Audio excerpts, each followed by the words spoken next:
Good evening.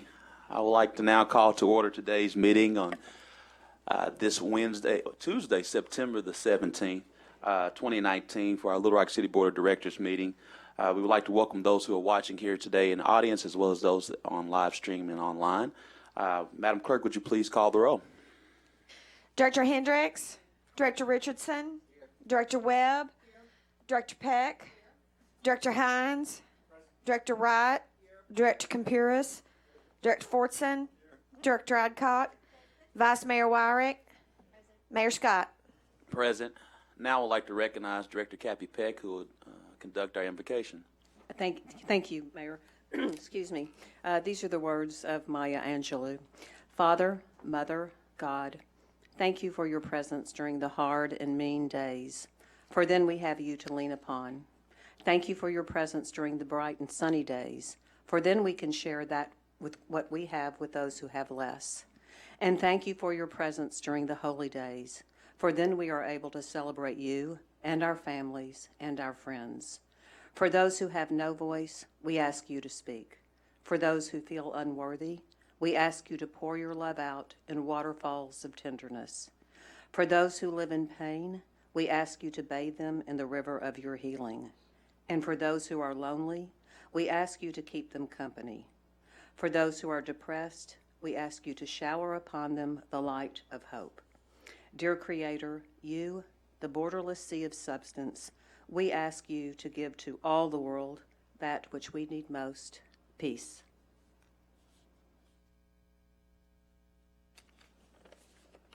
Amen. We all stand for the Pledge of Allegiance. Pledge of Allegiance to the flag of the United States of America and to the republic for which it stands, one nation, under God, indivisible, with liberty and justice for all. Tonight we have a number of presentations, and we'll start with two proclamations. And I will, for the very first one, ask that City Director Kathy Webb please join me.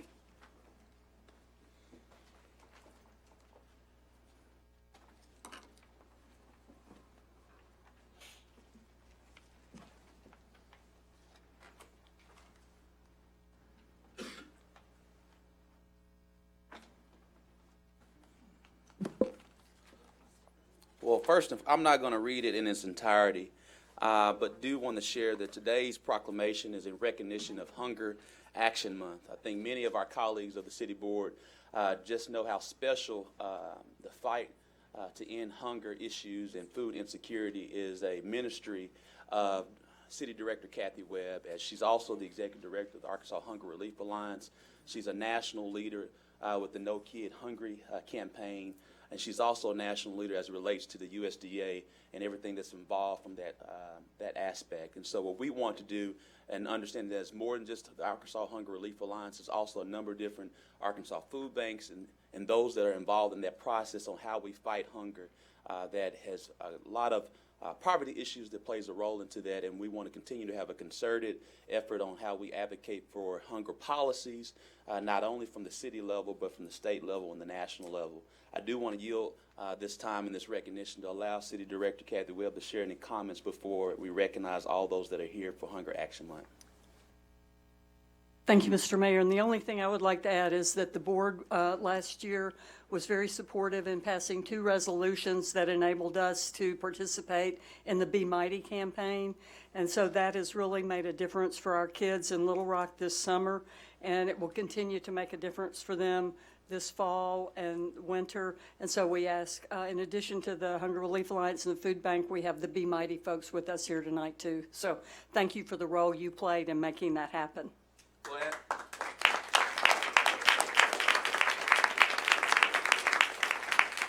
We'll now ask that the Arkansas Hunger Relief Alliance, Arkansas Food Bank, as well as those that are involved in the Be Mighty campaign, please stand to be recognized.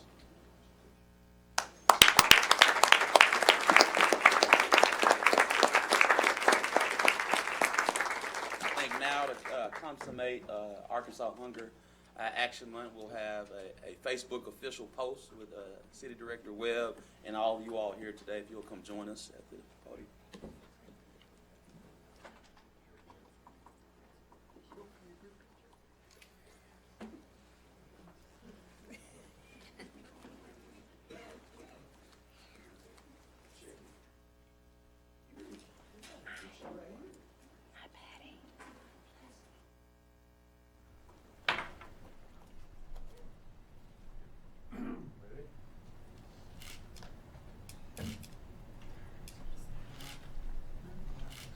got the, we actually need a proclamation.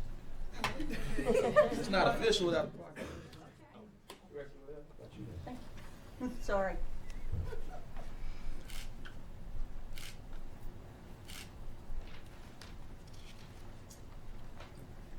One for the non-Facebook, please. Thank you.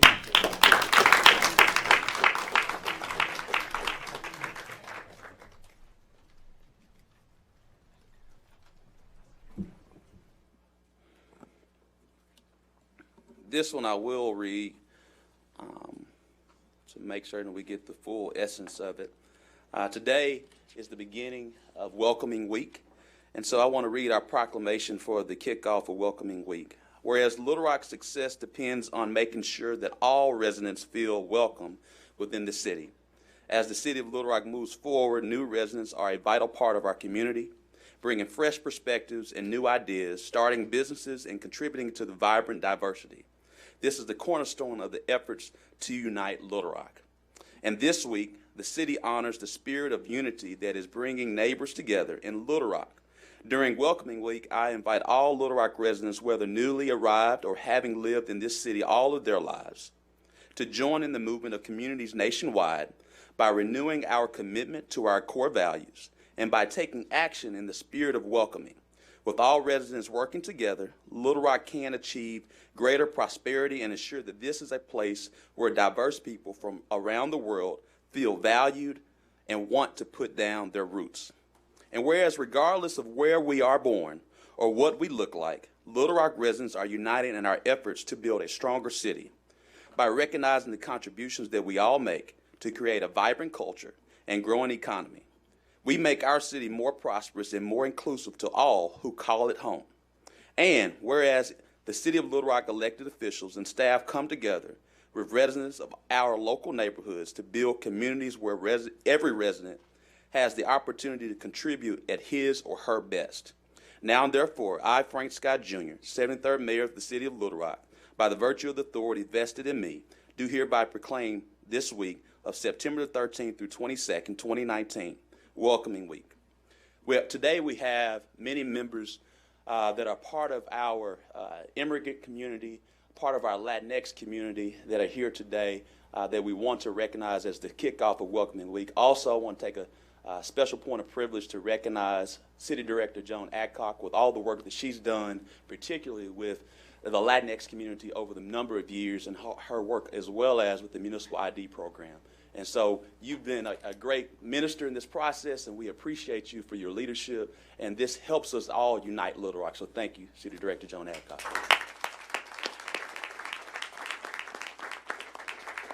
So our leaders of the Arkansas United organization, as well as our Mexican consulate and many members of the Latinx community, if you all would please come.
Right.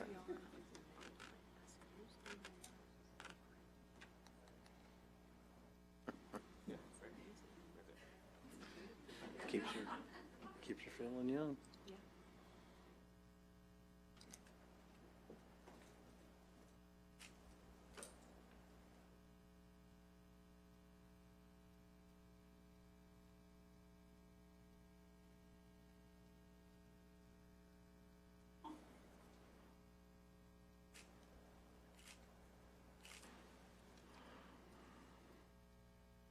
Wait, espere. Porfa, gracias. Okay, 1, 2, 3. Gracias.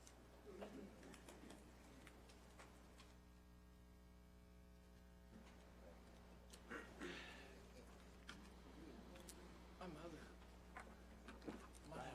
once wanted a picture of a Galapagos turtle. I think you're about to.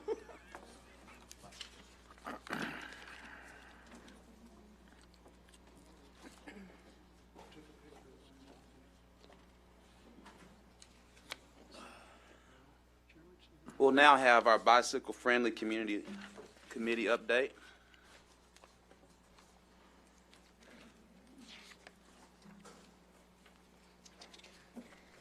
Oh, I didn't know that was going to come from you.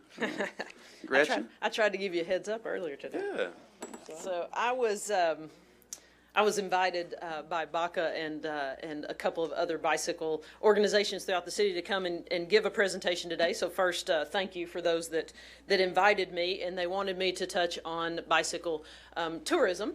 And so I was happy to do so. We've got a great product in Little Rock, and I will try to hit some of the highlights, not only of our products here that you all have been supportive of, but also some of our competitors and what the impacts of cycling looks like around us. So cycling tourism takes many forms, from leisure to recreational rides, and also organized races and tours. Some of the cycling benefits, as you all are probably well aware of, improves the quality of life. It makes the city more livable. It's good for the environment. It makes people healthier. And oftentimes it is cited as bicycle infrastructure is a major consideration when deciding where to live, work, and locate a business. Additional benefits on the economic side, some of the research that I found, Oregon is a great source of economic benefits for cycling. Oregon is the only state in the United States with a scenic byway program. They have 15 routes in total, ranging in distance from 23 miles to 174 miles, and it has made a significant contribution to the economy, especially the tourism economy in Oregon. In 2012, Travel Oregon studies showed that bicycle tourism generated over $400 million in economic benefits to the state. Nationally, bicycle tourism accounts for an estimated $83 billion in trip spending. A recent study by the Walton Family Foundation that was commissioned on cycling economic impact for Northwest Arkansas showed that cycling provided $27 million in Northwest Arkansas tourism spending, and it also tracked the usage, and they have seen a 24% increase in usage of their trail system in Northwest Arkansas. And a couple of other things to note from that study.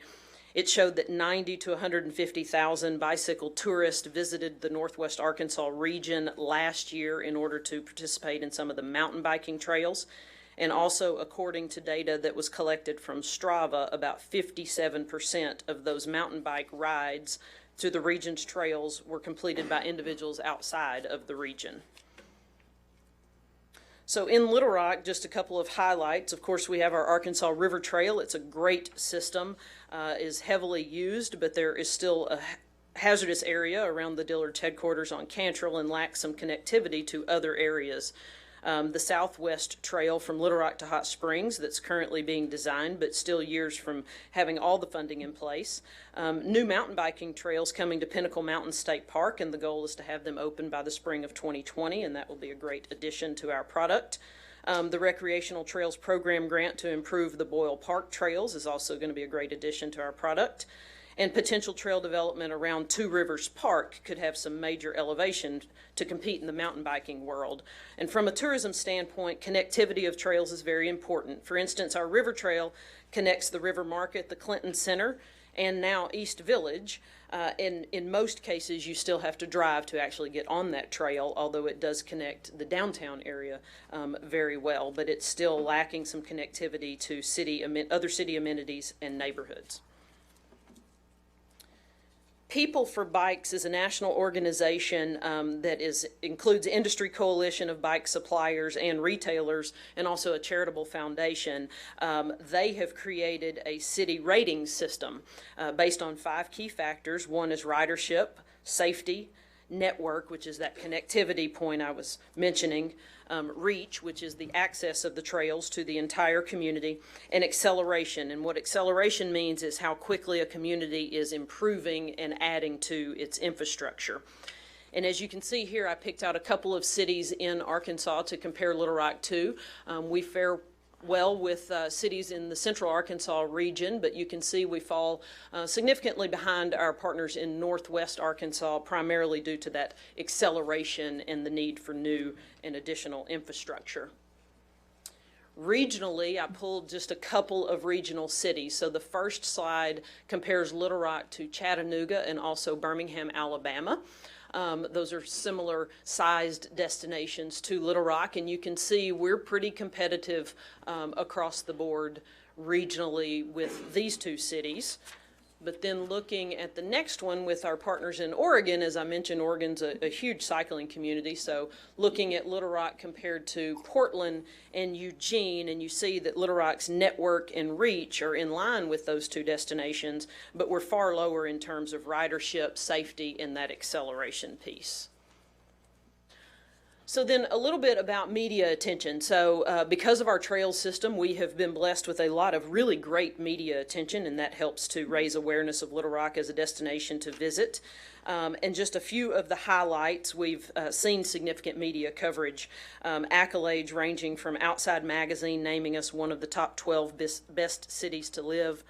Of course, the League of American Cyclists earning that bike-friendly status in the bronze category in May of 16, and then other accolades from the Southern Traveler, another one from Outside Magazine, and then just a couple of others. So some additional media attention. Earlier this year, we hosted Rebecca Rush, who is an endurance pro athlete, and she rode the first time, and it was documented, from Little Rock to Bentonville and back in what's called the High Road or High Country Trail, and it is through a lot of the countryside, almost 1,200 miles, which I think is really crazy.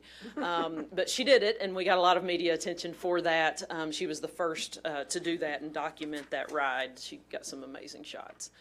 Also on the media side, last year we hosted Portia Jones, who is her blog is called Pip in the City. She is a UK influencer. You can see her social media followings here, and she created a blog post and did quite a bit about all of Little Rock's amenities, but then pointed out some of the cycling and trails features in one of her blog posts.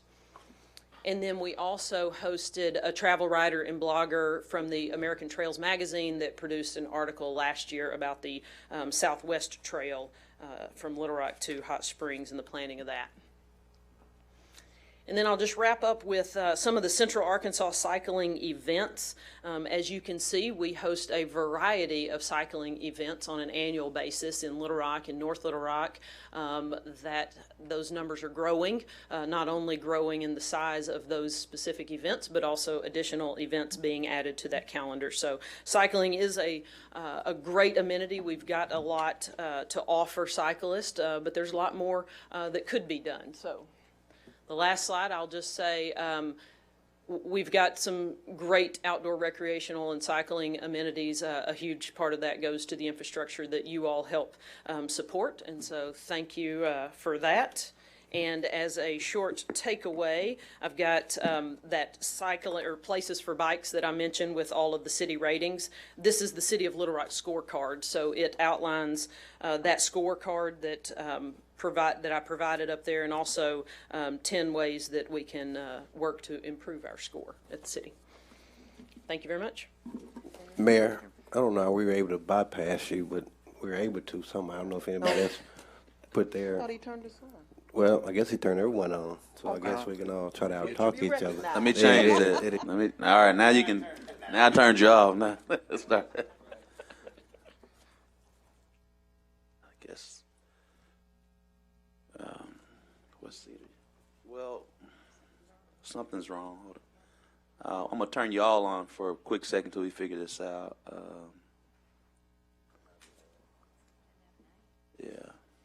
Give us 1 second. Just share your question until we get to figure it out.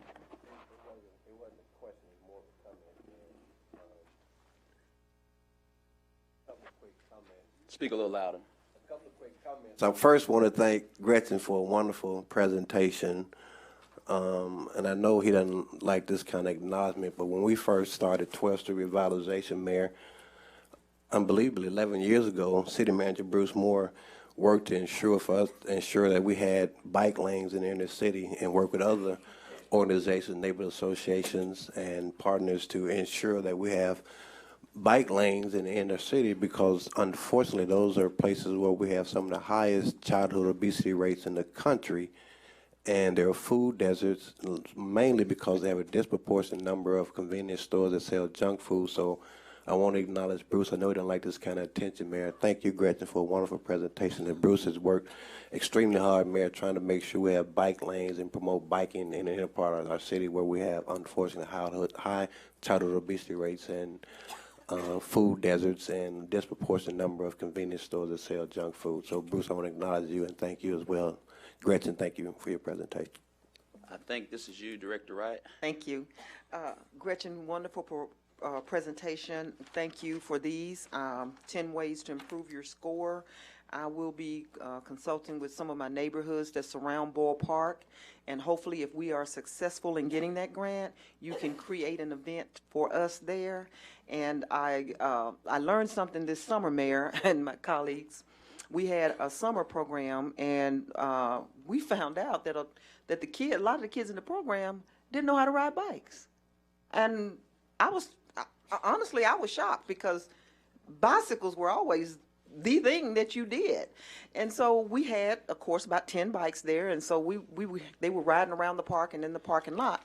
But I'm hopeful that if we are able to obtain that grant, that we can get our young people in the park riding on those trails. Ball is a huge park, for those of you who don't know. It's about 244 acres, and it is huge. And I would love to see this broadened to include our young people, and I will be working to try to get that done. So thank you, Gretchen, for this information. These are good ways to get people involved. Thank you. Thank you, Director Wright. Director Hines. Mayor, I just want to, before we get to our consent agenda, I've got a question on 2 before we vote on it. We've got a few correspondence in the last day or two since the agenda meeting, so I can either ask my questions now or we can hold 2 separate, whichever way you want to. Let's just go ahead and ask the question now, but then we'll get back to adding something on the agenda. Well, let's first do this. We have a modification to tonight's agenda. Agenda item M1, which is a resolution to request a tourism attraction feasibility study grant for the Little Rock Advertising Promotion Commission. Do I have a motion? So moved. There's a motion. Second. All those in favor, please say aye. Aye. Yes. This actually says study, so are we talking, we're going after a grant, or they're going after a grant, or just a study that they're going to fund? The Little Rock APM Commission is doing a sports outdoor study. They've already secured the consultant, and so for them to get a grant to defray the initial cost of what the study would cost, I think the study is somewhere around $57,000, and so there's a time-limited opportunity for the AMP Commission to reduce that amount from $57,000 by $15,000 by getting the Arkansas Parks and Tourism grant, but they have to have it done by Friday, so that's the reason why we had it. Is that correct, Gretchen? Yes, sir. All right. There's a motion and second. Director Richardson, I'm sorry. Yes, Mayor. I saw Director Peck raise her hand to, I guess, make a comment on Gretchen's presentation. I know she spoke frequently about the bicycle repair program that we have on 22nd and Peyton, so I saw her. So, Mayor, if you don't mind, if we back up and let her make a comment about the presentation. I did have just a quick unfair question, Gretchen. You can sit down because I don't know how you'd answer this, but I'm just going to put it out there anyway. Any idea about the impact on dollars, tourism dollars, for the cycling events that we have here in Little Rock? We can do some impact studies on specific cycling events through our. Hey, Gretchen, so people can hear you online. Yeah, sure. I'm sorry. No problem. So we can do some impact studies on a few of the national scaled cycling events with our national impact calculator based on how many out of town participants are there, so that goes into the calculation effect. But just a global economic impact number, not without commissioning a real study like the Walton Family Foundation did. I figured it. Thank you, Director Richardson. Thank you, Director Richardson and Director Peck. Now moving forward, since we have a question on item 2, we know that, but Madam Clerk, if you would, please read the consent agenda. You want to hold that separate? Let me ask you a quick question on the consent, on item 2. Either Mayor or Bruce, we had an interesting email today from a Little Rock resident who actually owns a company in Russellville that makes parking meters. How long is this Park Mobile contract for?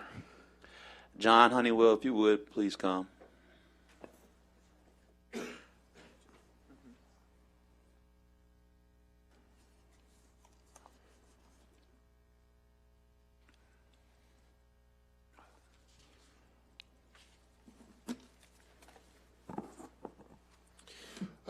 Director Hines, this is a 1-year contract with a 2-year extension, or two additional year extensions. Okay, so we can end the contract or extend it. Yes, Okay. sir. And it's not exclusive either. Okay, this is only in addition to our existing parking meter structure, right? It's just a convenience. Yes, this is Okay, purely all right. for the convenience of people that want to use the app. Okay, super. That's why I just thought that was very interesting, the email from the president of POM in Russellville, who's actually a Little Rock resident today, that might be some synergies there. So I just want to make sure we're not closing any doors on that. Not at Thank all. you. I'll leave it on the consent agenda, Mayor. Thank you so much, Director Hines. Director Hendricks, did you have a question? Yeah, ma'am. I want to know number 9 resolution, the number of persons that bid on this cemetery. The number of persons that bidded on the cemetery. Do you want to hold that separate, or you just? No, not necessarily, unless you want to hold it separate. No, ma'am. Bruce, do you know that number, real quickly? Sure. And names. Again, we'd already gone through a bid. This is just a change order with the existing company. When was that? When did we do the original bid? Yes. I believe it was a couple years ago per Vice Mayor Wyatt. And how many persons bid? For those of you who may not know, Oakland. So the board adopted with Baldwin and Shell on February of 2019. Before then, Bruce. No, this is when the contract started. This is when you all authorized phase 2, and we can go back and look at how many companies bid. But again, on this particular case, they've already won the bid. They're doing the work. This is just some additional dollars we have to put into it, grant funded. Thank you, Bruce. Thank you, Director Hendricks. Director Webb? Okay. Thank you so much. We'll now proceed. Madam Clerk, if you please read the consent agenda for items 1 through 10. The consent agenda consists of a motion to approve the minutes of the August 20th, 2019 and September 3rd, 2019 Little Rock City Board of Directors meetings. A resolution authorizes the city manager to enter into a contract with Park Mobile LLC for mobile parking payment technology and for other purposes. A resolution authorizes the city manager to enter into a contract with Cisneros Family Construction Corporation in amount not to exceed $219,104.40 for B Street construction and for other purposes. Funding from the 2012 3/8 capital improvement sales tax and the 2013 limited tax general obligation capital improvement bonds. A resolution authorizes the city manager to enter into a contract with Positive Results Lawn Services Incorporated in amount not to exceed $75,978 for Pleasant Valley Drive sidewalk improvements and for other purposes. Funding from the 2012 3/8 capital improvement sales tax and the 2013 limited tax general obligation capital improvement bonds. A resolution to authorize the city manager to enter into an annual contract with Waste Management Incorporated in the amount of $96,345.72 with an option to extend for 2 additional years for commercial trash and recycling for city facilities and for other purposes. A resolution to authorize the city manager to enter into a towing service contract with each company that responded successfully to the city's request for qualifications. And for other purposes, a resolution to authorize the city manager to enter into a contract with CareLink in an amount not to exceed $60,000, utilizing the 2019 Community Development Block Grant Funds to provide Meals on Wheels to eligible participants. And for other purposes, a resolution to authorize the city manager to enter into a contract with CHI St. Vincent Medical Group in an amount not to exceed $175,000, utilizing the 2019 Community Development Block Grant Funds to provide health care services for low-income citizens. And for the purposes, a resolution to authorize the city manager to execute a change order to the contract with Baldwin and Shell Construction Company to provide Phase 2 general contractor renovation services for the Oakland Fraternal Historic Cemetery Mausoleum. And for the purposes, a resolution to authorize the mayor and city clerk to execute any documents required to transfer title to property located at 301 East Capitol Avenue from the city of Little Rock, Arkansas to Central Arkansas Water. And for the purposes, a resolution to authorize the city of Little Rock to request a tourism attraction feasibility study grant for the benefit of the Little Rock Advertising and Promotion Commission to conduct a feasibility study for outdoor sports facilities. And for the purposes, that concludes the consent agenda. There's a motion second. All those in favor, please say aye. All those opposed, please say nay. Motion passes. But before we go to the final vote, Director Peck, did you have that? Yeah, she won. Yes, ma'am. There you go. Yes, I'm sorry. On Resolution 4, the Pleasant Valley Drive sidewalk improvements aren't actually in Ward 4. It says Ward 5. Up there? It says 4? Oh, okay. Never mind. It says 5 here. I may not have got it changed. That's okay. On that copy, but it's changed. We'll make it on that one as well. Thank you. We'll have it corrected. Madam Clerk, would you please read the rest of the grouped items? An ordinance to declare it impractical and unfeasible to bid to authorize the purchase of 175 APX 6000 portable radios for the Little Rock Police Department and 150 APX 6000 XC portable radios for the Little Rock Fire Department in the amount of $1,464,470 plus applicable taxes and fees and for the purposes. First reading. There's a motion second. All those in favor, please say aye. All those opposed, please say nay. Motion passed. Second reading.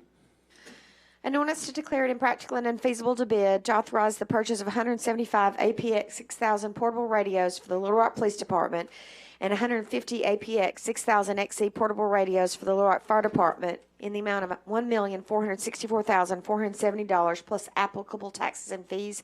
Second reading. There's a motion second. All those in favor, please say aye. All those opposed, please say nay. Motion passes. Third reading. I didn't read the grouped items together. I just read them separately, so we'll have. I didn't read 2 with 11, so 12 with 11. Okay. I can't see, obviously. An ordinance to declare it impractical and unfeasible to bid to authorize the purchase of 175 APX 6000 portable radios for the Little Rock Police Department and 150 APX 6000 XC portable radios for the Little Rock Fire Department in the amount of $1,464,470 plus applicable taxes and fees. Third and final reading. There's a motion. All those in favor, please say aye. All those opposed, please say nay. Motion passes. Now we'll go for the emergency clause. I didn't read 12 accidentally. Is there a what's the question, Mr. Parliamentarian? Mayor, the emergency clause is on 12, and she's got to read that one now. I'm mistaken. All right, thank you. Madam Clerk. An ordinance to dispense with the competitive selection and to authorize a 1-year extension of the pilot agreement for A Bridge to Work with Canvas Community Church to declare an emergency and for the purposes. First reading. All those in favor, please say aye. All those opposed, please say nay. Motion passes. Second reading.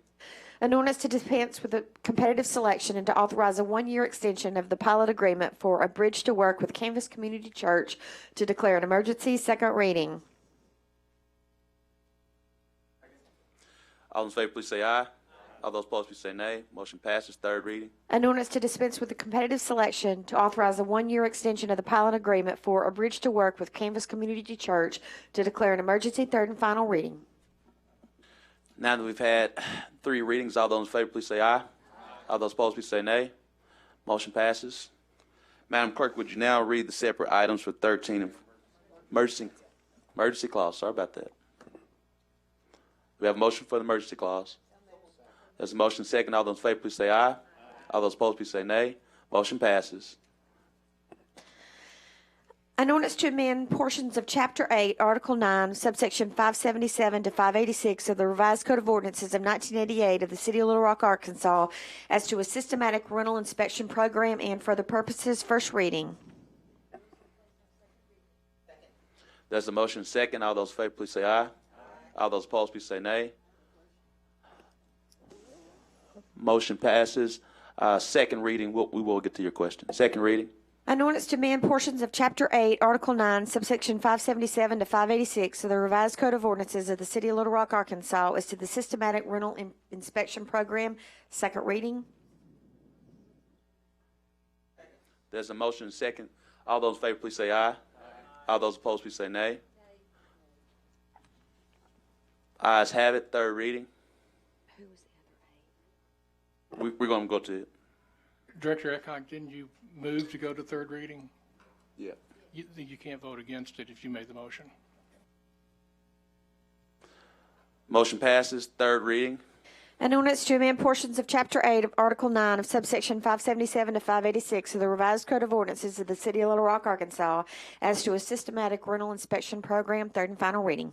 Thank you so much. Now that we've had 3 readings, before we go to the vote, we have a few agenda cards as well as the city director. So, Director, we'll first go with the agenda card. Jim Lynch, if you would, please. Mr. Jim Lynch.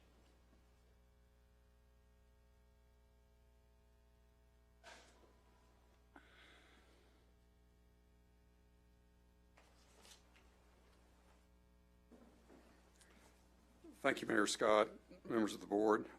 My name is Jim Lynch. I live at 16 Lennon Drive. I am a past president of the Coalition of Little Rock Neighborhoods. The coalition in 1990 conceived and brought to the city board, who in spring of 1994 adopted the rental inspection program.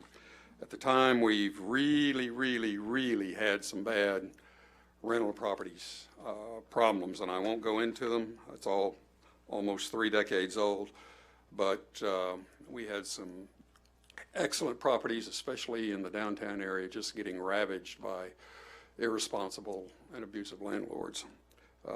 But nonetheless, the ordinance was adopted. Some money was added from the 93 sales tax, and we were on our way. Now, that did not end all the discussions. It was a new program. Previous to that ordinance, the housing staff was very tiny. As you can imagine, there were some landlords in town that didn't want to do this. And so there was meeting after meeting after meeting in the mid-90s to discuss some of the details. But nonetheless, we have never achieved the 2-year inspection cycle. It is just out of reach. We at present have over 27,000 rental units registered with the city. If we inspected those every 2 years, that would be, 13,500 inspections a year. That is far beyond the capacity of our budget, our staff, and anything else. We've not achieved it. You have heard me grumble and grouse about the low performance of this program for almost 2 decades. So the manager came to the coalition. It's been a while. It's taken a while to get to these 5 points, but we are in agreement and are solidly behind these changes to make this ordinance better, effective on the ground and in the field. If I may summarize them real close, 5-year cycle, which means 20% of these 27,000 units will be inspected every year. That's about 5,500 units every year, the first 5,000 and the second 5,000. The third 5,000, the fourth and the fifth 5,000, then you circle around and you're ready to do it again. 5-year cycle. Any new apartment building that's less than 5 years old will not be inspected. It's new. It's in good shape. But if a citizen complains that there's something wrong with it, it can be inspected individually. We're proposing to go to a sampling procedure. We've done a lot of research. This is best practices across the United States. Big apartment complexes, which are now 61% of those 27,000 units. It's most of what goes on in Little Rock anymore. We are going to do a sampling procedure. If a unit is, a complex has 200 units in it, we're going to select 20% of those units, which would be 40 units, but we're not going to tell the landlord which 40. And so all 200 units got to be ready. If the 40 units pass, the entire complex will be given the certificate and the green light for the next, for that cycle. HUD has a lot of units in Section 8. I know you know what Section 8 is. HUD does its own inspections. There have been some disaffection with some of the HUD inspections. They're not adequate. This ordinance proposes to accept the HUD inspection, but if there is a citizen complaint about the HUD inspection, meaning, or about the unit, the city will go ahead and inspect it anyway.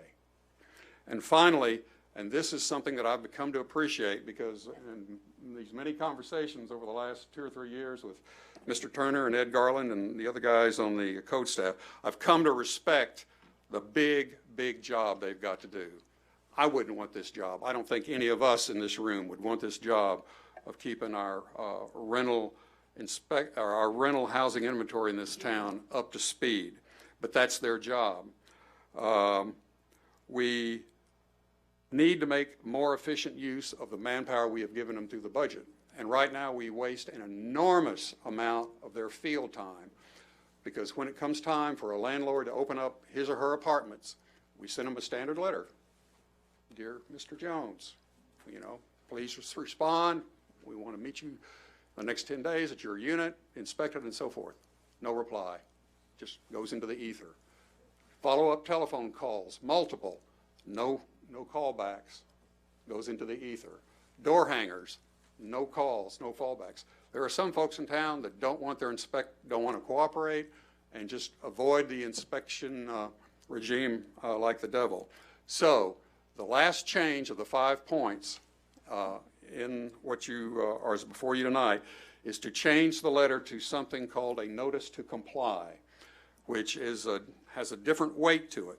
What it means is when we send the letter, it will have notice to comply at the top, which means that they've been notified that they got to respond.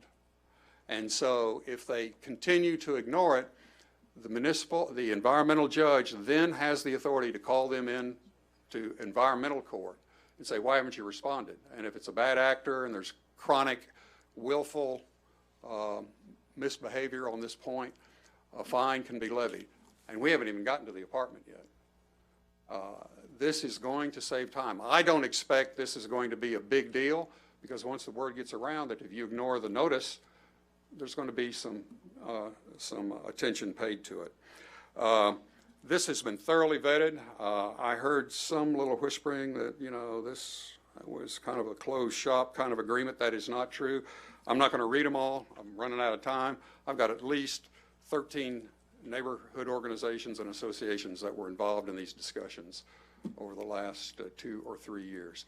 This ordinance will be stronger if we adopt these 5 points. Please do so. Thank you, Mr. Lynch.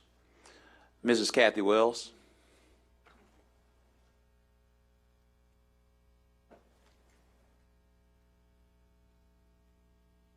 And our newly elected representative, Denise Ennett. Good evening, Mayor, and good evening, Board of Directors. Sorry I was late. I didn't get to do a card, so I'm standing up here. She was delayed on the people's business, didn't get your mid-deadline of putting her card in on time. So if I may simply say, I'm president of the Coalition of Neighborhoods. We support these revisions and pass the rest of my time to her. Yes.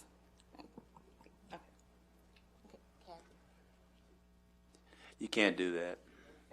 Well, you saw her in support. Mr. Muse.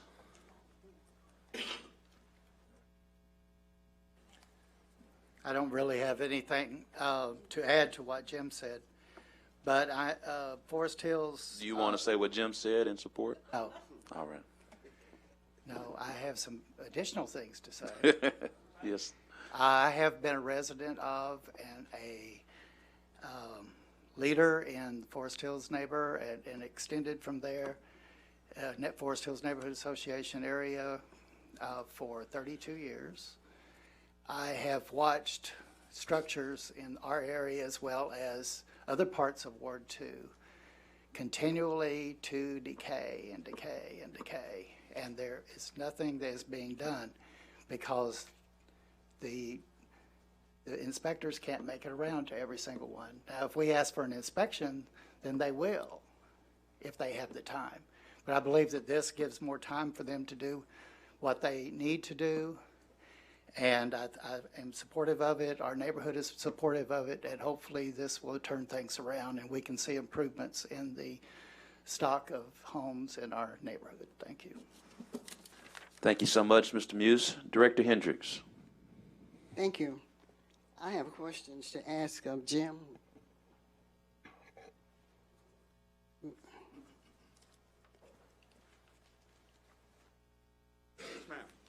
Would you name those organizations, those many organizations that have been a part of this ordinance? Well, Maybe 5. Give me 5. my paper is at my desk. The Downtown Neighborhood Organization, the Capitol View Stiff Station Organization, Hillcrest. I'm talking about names of persons of those organizations. Well, Ms. Wells, Ms. Ennet was president of DNA for a while. Mr. Eric McDaniel at Hillcrest. Let's see, as I go down the list, Mr. Harold Payne and Capitol View Stiff Station. Robert Anybody Walker. south of Roosevelt Road or west of Martin Luther King? Those are all black neighborhoods. Well, we visited and talked to and went over these problems and potential resolutions. You talked to Pardon me. For the area around UALR, there's several neighborhoods over there. There's a Midtown district around the UALR ball field. That's Mr. Charles Nelson. I believe he's a retired teacher. He was with us on a couple of meetings. The Broadmoor neighborhood is right across the street from UALR, that area. Okay, thank you. I have a question for Mr. Moore. Mr. Moore, he alluded to the fact that your staff was involved when and how long ago? For a long, long time. I thought that. This has been, in fact, the interesting part is when we first proposed this concept, I mean, Jim and Kathy, everybody said, oh, no. I mean, and so I really do appreciate the diverse group that has been around the table as we've looked at best practices. And I really do think this is going to make this is a game changer for us.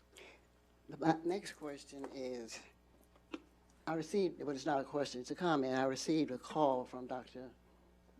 Whitfield. She wanted to be here, but she's out of town. You know, she's a medical doctor. And she is opposed to what we have, and I haven't seen it. Do we have one?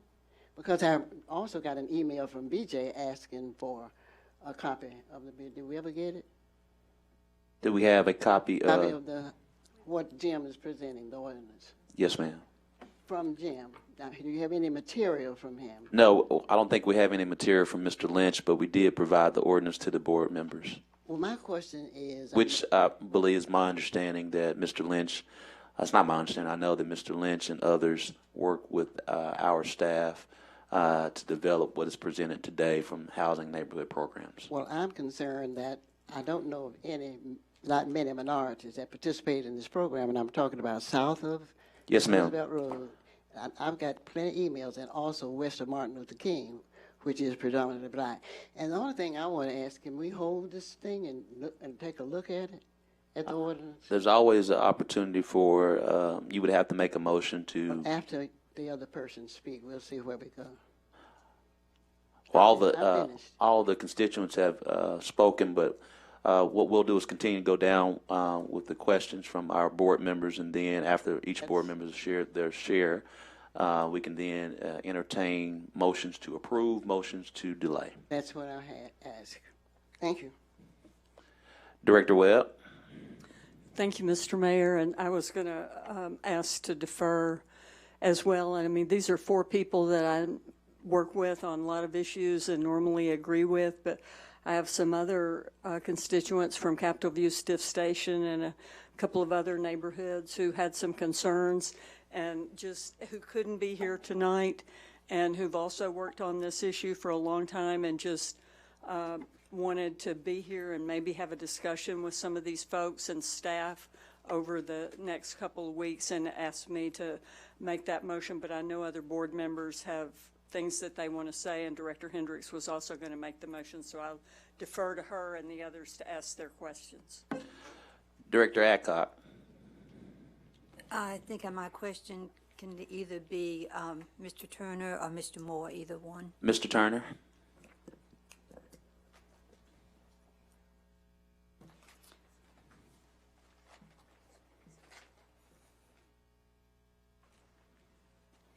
Mr. Turner, when I look at this, and I was the chair of rental inspection back in the 90s, and we took 2 years to look at this, and Jim was on that group, and Kathy was on that group.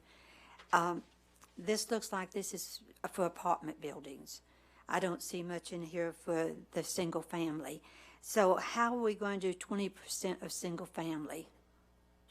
Mayor, members of the board, Director Adcock, the 20% is of all registered units, which includes single-family and apartment complexes. Okay, my question is, how are we going to determine 20%? Are we going to go through neighborhoods, like in certain areas, we're going to look at all of them and say 20% of this area?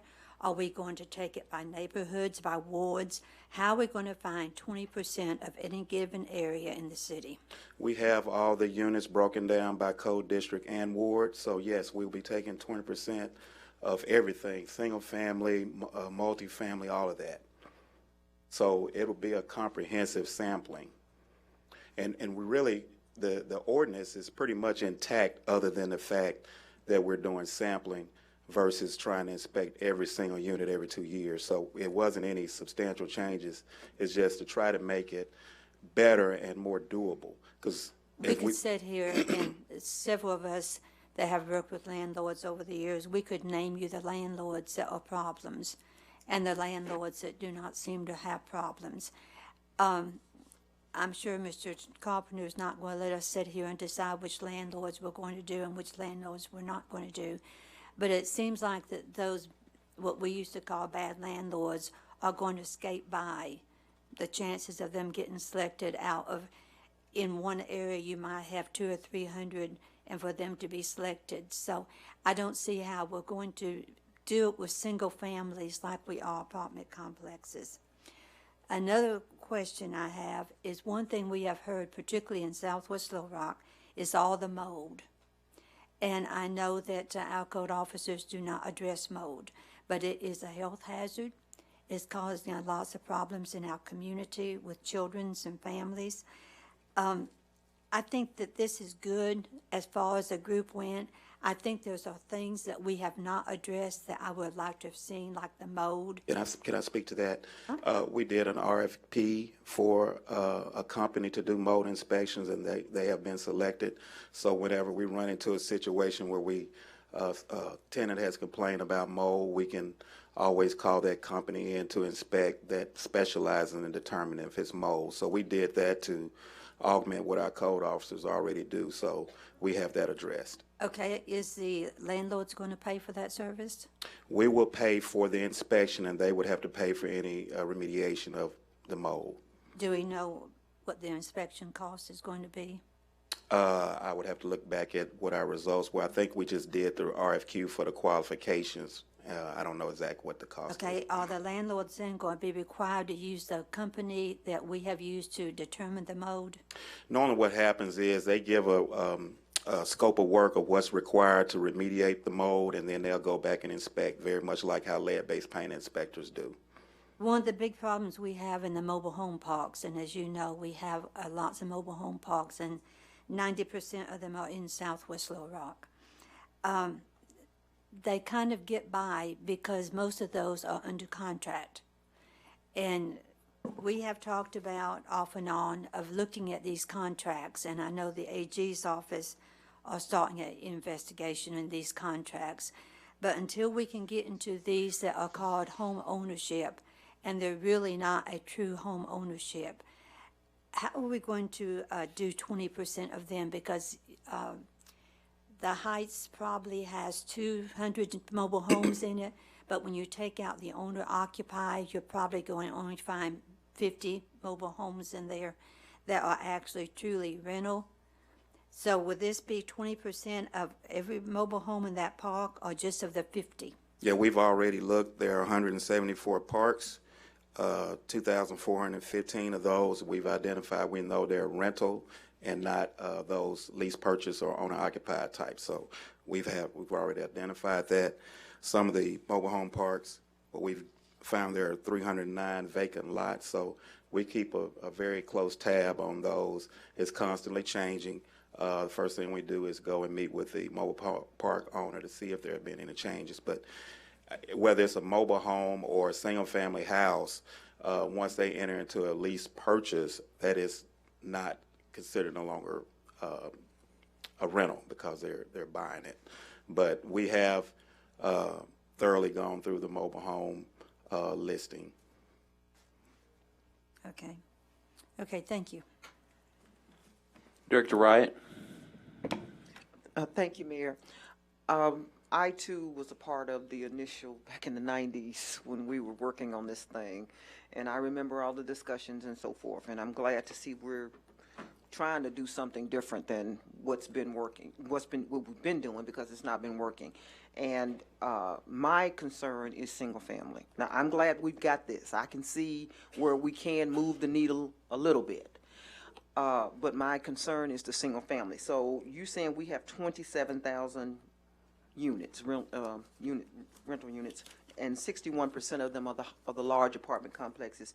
Well, that leaves 10,530 of the duplexes and whatever you want to call it, and I guess single families all mixed in there.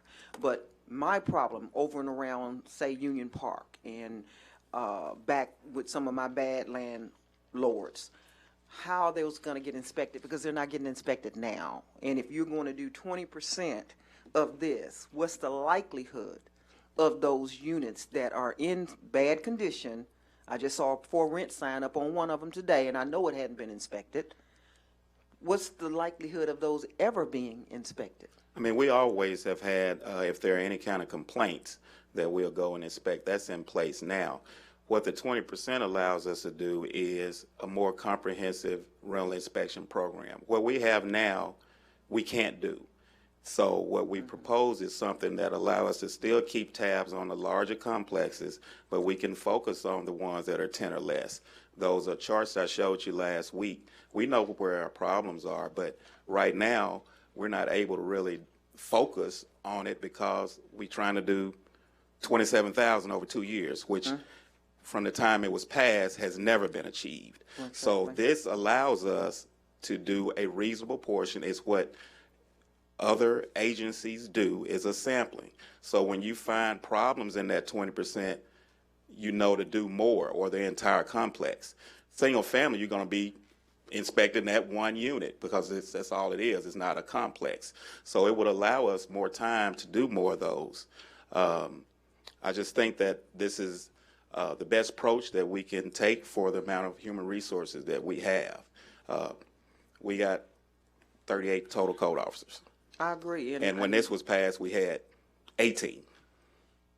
Well, as I said, I'm supportive of this because I can see the needle moving.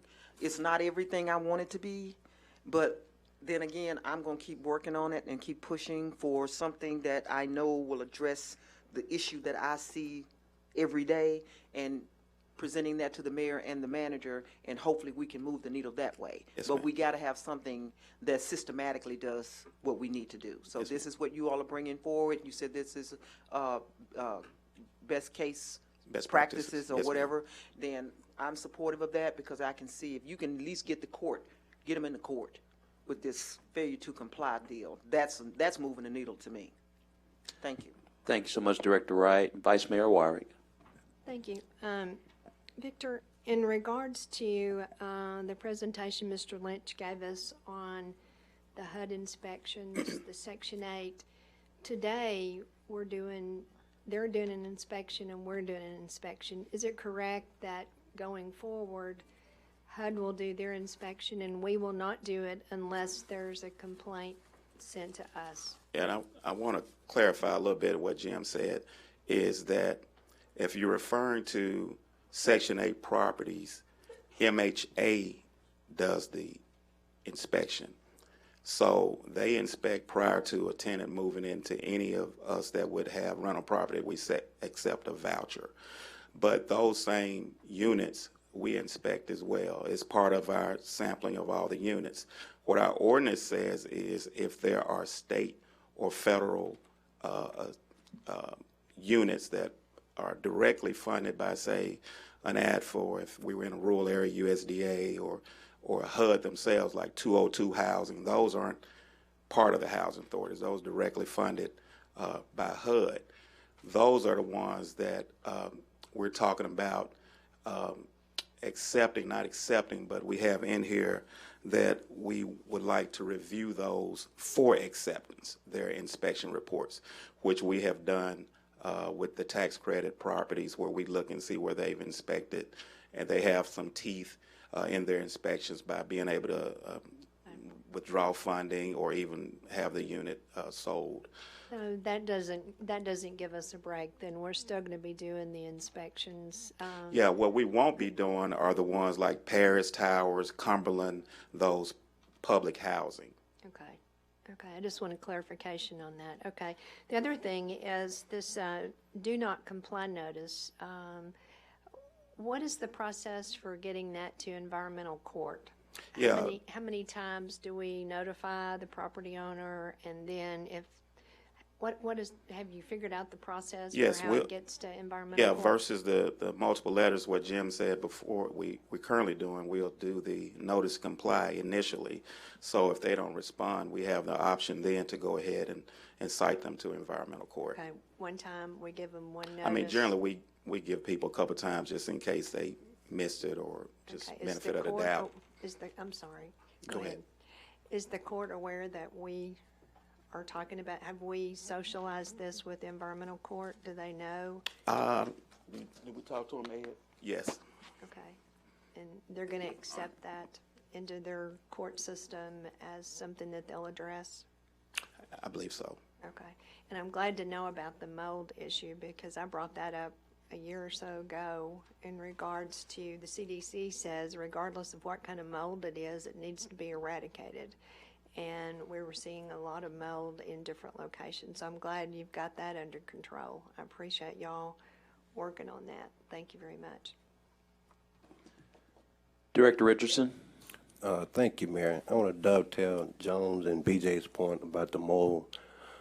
Neil Silly and I, we've met with a number of residents of apartment complexes that have been recently purchased by slumlords at best, misery merchants at worst, and mold was a big issue in terms of raising healthy children, youth, and families. So I'm glad, Victor, you're on top of that.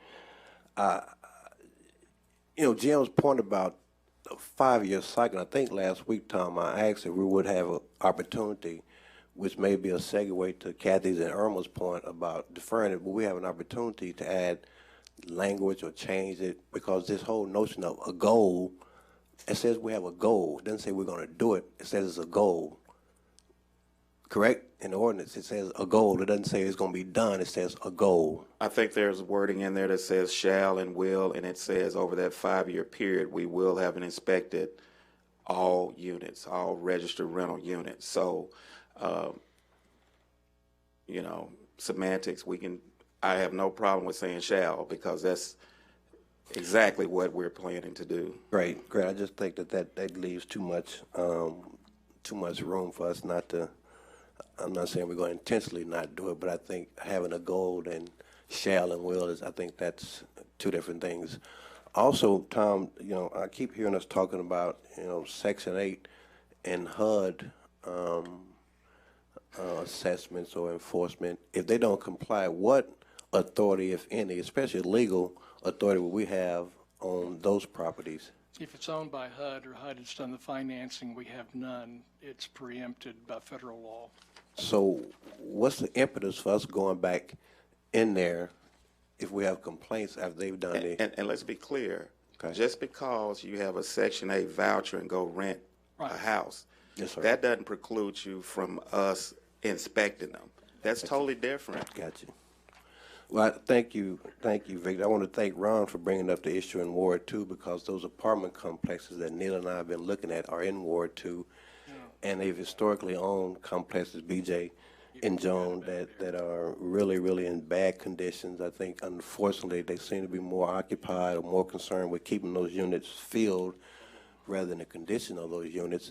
And I think you made a point, Victor, I think, Jim, you made a point about waste of manpower and womanpower, and you made a point about resources. I think last week, Irma and Doris were asking you questions that should have been directed towards the mayor or Bruce or Stacy with respect to staffing, because 20% seems to be this magical, majestical number we're talking about. But that's, you have a 20% turnover rate, correct? Yes. So it appears to me that now that in of itself could impact the salary structure and our ability to keep people on board. Would you agree with that? Yes. So conversely, then if we think about this, we're number 7 in Arkansas. The number 1 salary compensation for enforcement in Arkansas, we're 6 times, almost 6 times the size in terms of population. Bentonville is number 1. Little Rock is number 7, Mayor, Bruce, Stacy. And I think some of the questions that were asked of you last week should have been directed towards administrative staff, because a big part of why we're having problems keeping people is because of salary structure. And we need to recognize and understand that, because when you had that 20% turnover rate, it takes quite a amount of time, a lot of other resources to bring new people on, to train them and get them on board and get them up to par to the people that we lost because of the turnover rate. Would you agree with that? It does impact us. And we're number 7 in the state of Arkansas with entry-level compensation. Am I correct on that? Yes. Number 7. And the number 1 city, we're 6 times, close to 6 times their size population-wise. I just think that I think it's wonderful work. I'm not diminishing the work you guys have done. I think there's some language that we need to look at, either adding or changing, Mayor. Would you like to make a motion to change the language, to amend the language to 20%, shall inspect 20%? I would like to make a motion to defer.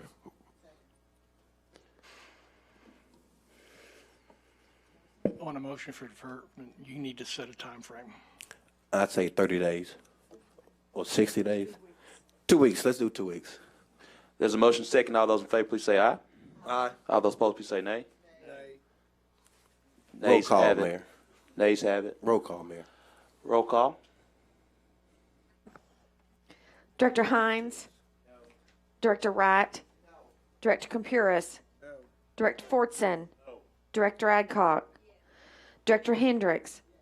Director Richardson? Yes. Director Webb? Director Peck? Vice Mayor Wyrick? 4 to 6. Noes have it. Now, we can continue on with the other questions. Director Richardson, would you like to make a motion to amend the ordinance to change it from a goal but to shall inspect 20%? So move. There's a motion and a second. All those in favor, please say aye. Aye. All those opposed, please say nay. Ayes have it.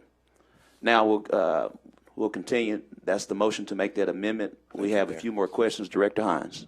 Thank you, Mayor. Yeah. Tom, and I don't know if you saw the email from an attorney this week. I think one of the things is the will and shall.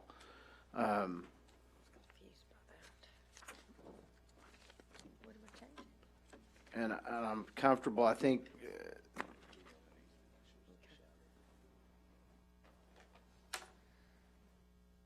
the other question I have is that she brought up a point, and this is where having some outside legal counsel look at this. It's talking about somewhere in the amended ordinance, the city could substitute other agency inspection reports for code inspections. And she points out a problem with federal housing inspection program. What's your take on that?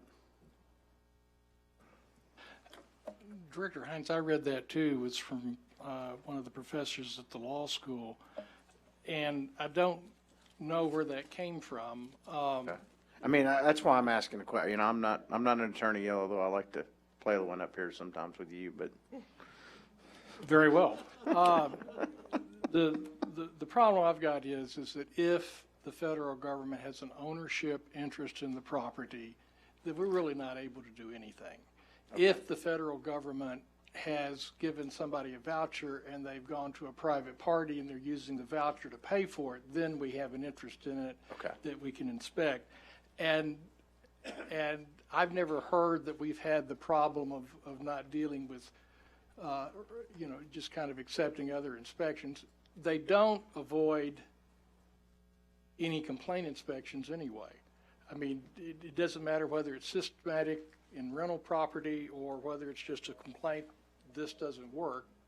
You know, if we've got the ability to inspect it, then we can do it anyway. And so, to clarify with staff, with Victor, question for you. You might as well just sit up here and take a seat on the front row.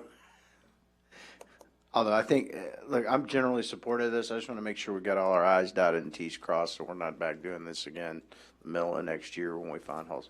So, the question on the 20% goal. So this 20% goal, and you said it was roughly 27,000. Yes. So that's roughly 5,400 units a year, correct? Absolutely. Out of the whole thing, out of all of our units. So if a property is in fact inspected on a complaint, that number does not go towards y'all's 5,400 random inspection goal, correct? If it's on a complaint. Yeah, that's what I'm saying. So, because you know, you can whip the numbers. If you got to go out on a complaint inspection, are you going to count that in your randoms? We're going to count that as part of the ones we're inspecting. What I think has been some confusion about is when we go back and do repeat inspections. I think that was brought up in the letter. That would not count as an additional inspection that's doing our random sampling of 20%. But yeah, if it's one that we got a complaint about and we hadn't been there and inspected it, yeah, we probably would have either got it at the random sampling or we got it now. So we kind of. So you're going to count that? Yes. Okay, I just want some Yeah. clarification on yeah. what we're counting and how we're counting, because, like I say, the devil's always in the details. So, what fail-safes do you have in place when you talk about 20% of all units? We've got enough big units, and this goes to what Director Adcock and Director Webb are talking about. You could go in and do a 20% random sample of the largest multifamily projects in Little Rock and probably get your 5,400 units without looking at it. So what's your methodology for, are you going to say, okay, you're breaking it down, I think, but you said by code inspection area and ward. Okay. And that's the reason why we propose. So are you going to do 20% of the multifamilies over 50 units, 20% of the single family? Yes. What I'm asking for is how's your methodology so that the random's random, but you're not going to miss an outlier, I guess is the question. We get a list from Treasury that lists everything. Right. Everybody that's registered. Every registered unit. So we're going to random sample those by the areas that I've mentioned earlier, whether it's a multifamily or single family. When we get to a complex that's 100, right now we would have to do all 100. So now we would be doing 20, and if it's not an issue, we move on. That allows us more time to focus on the problem areas that you all had mentioned. All right. That's all. I just wanted to make sure we get, you know, without having somebody looking over our shoulder asking questions. I'm pretty comfortable with this. And to piggyback on it, we enter every complex, the unit we inspected, we track that through our software. So we know in 2019 we inspected apartment A1 at such and such address. Okay, thank you. It's a good question, Vic.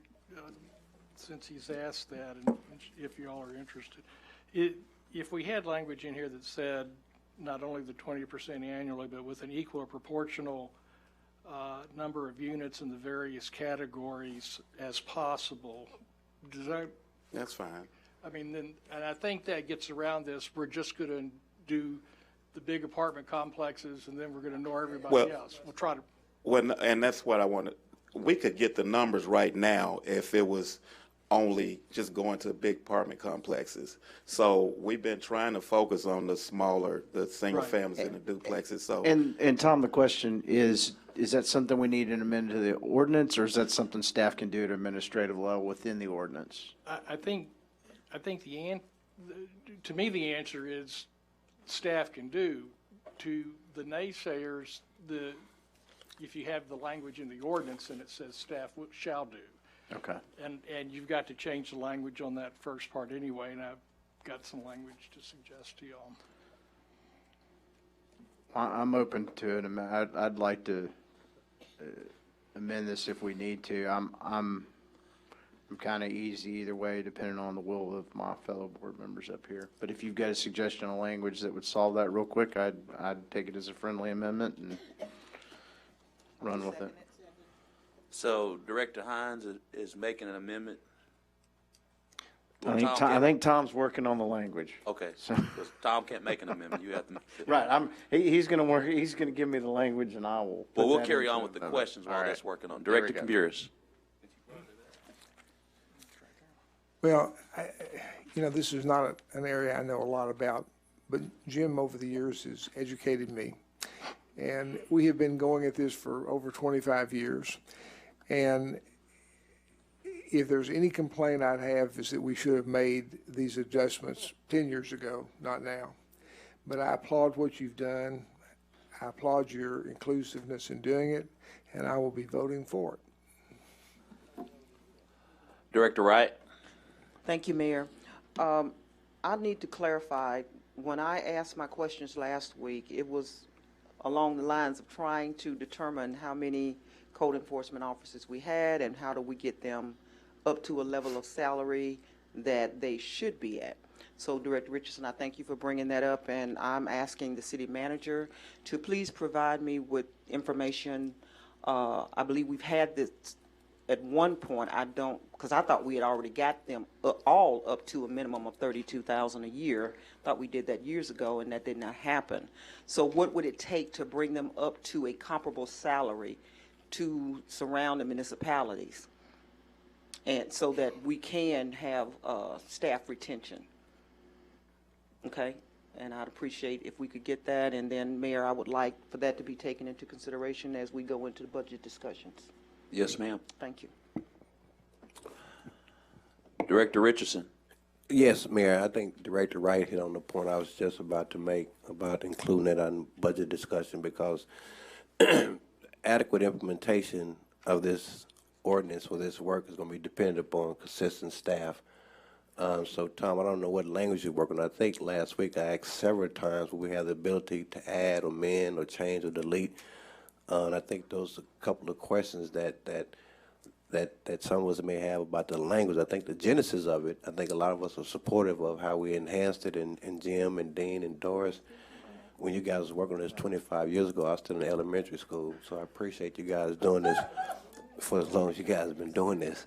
But I don't know about that. I want to go back to the point that Doris made about making sure that the salary structure is entered into the implementation. I know we can't put that language in there, but I want us to be cognizant of that when we have budget discussion, that full, adequate implementation of this is going to be dependent upon consistent staffing, adequate manpower, woman power to do this.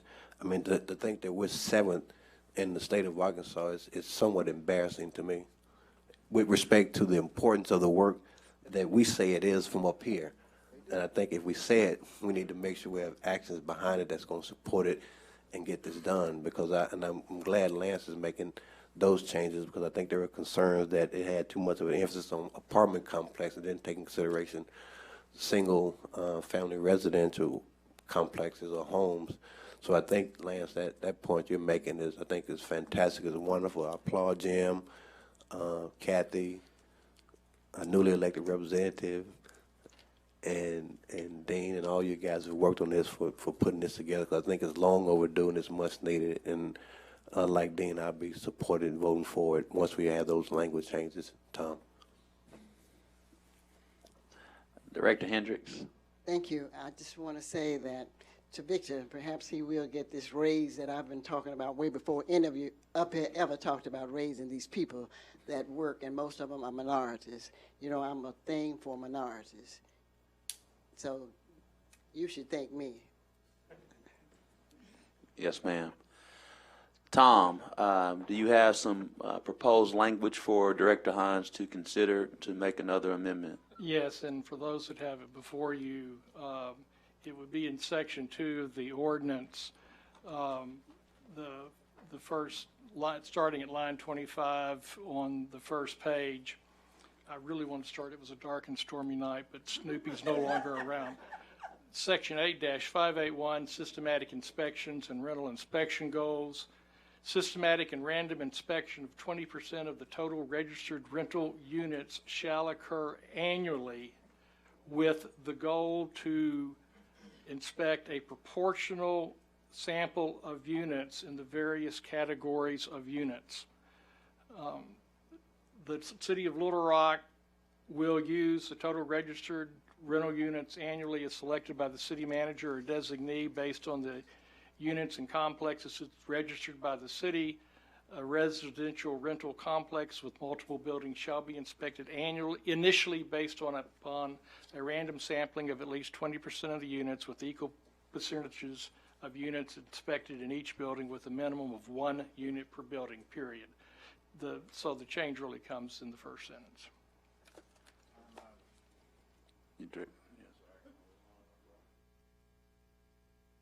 Tom, I would like to make that amendment in the language you proposed. That was a motion second. All those in favor, please say aye. Aye. All those opposed, please say nay. Ayes have it. Mayor, call the question.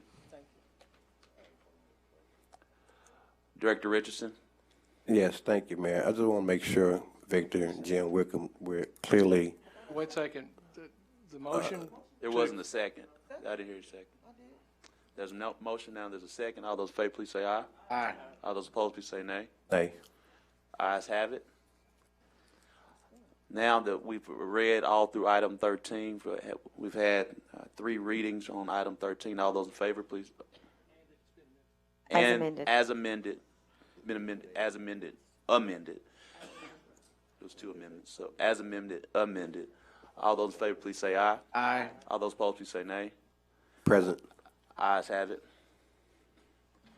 All those in favor of the emergency, there's no emergency clause on that. Yeah, it takes effect. Make sure. January 1. There's no emergency clause. All right, Madam Clerk, if you would, please read item number 14. An ordinance to amend portions of provisions of Chapter 8, Article 1, Section 28-1, and Section 28-28 of the Revised Code of Ordinances of the City of Little Rock, Arkansas, as to the collection fees and for the purposes. First reading. Is there a motion? There's a motion and a second. All those in favor, please say aye. All those opposed, please say nay. Ayes have it. Second reading. An ordinance to amend portions of the provisions of Chapter 28, Article 1, Section 28-1 and 28-28 of the Revised Code of Ordinances of the City of Little Rock, Arkansas, as to the collection fees. Second reading. There's a motion and a second. All those in favor, please say aye. All those opposed, please say nay. Ayes have it. Third reading. An ordinance to amend portions of provisions of Chapter 28, Article 1, Section 28-1 and 28-28 of the Revised Code of Ordinances of the City of Little Rock, Arkansas, as to the collection fees. Third and final reading. Now that we've had 3 readings, we have one question from Director Adcock. Yes.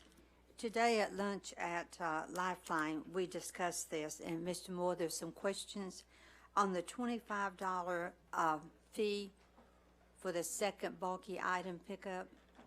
Would these fees be added to the water bill? Mr. Honeywell, if you would come up and explain the process.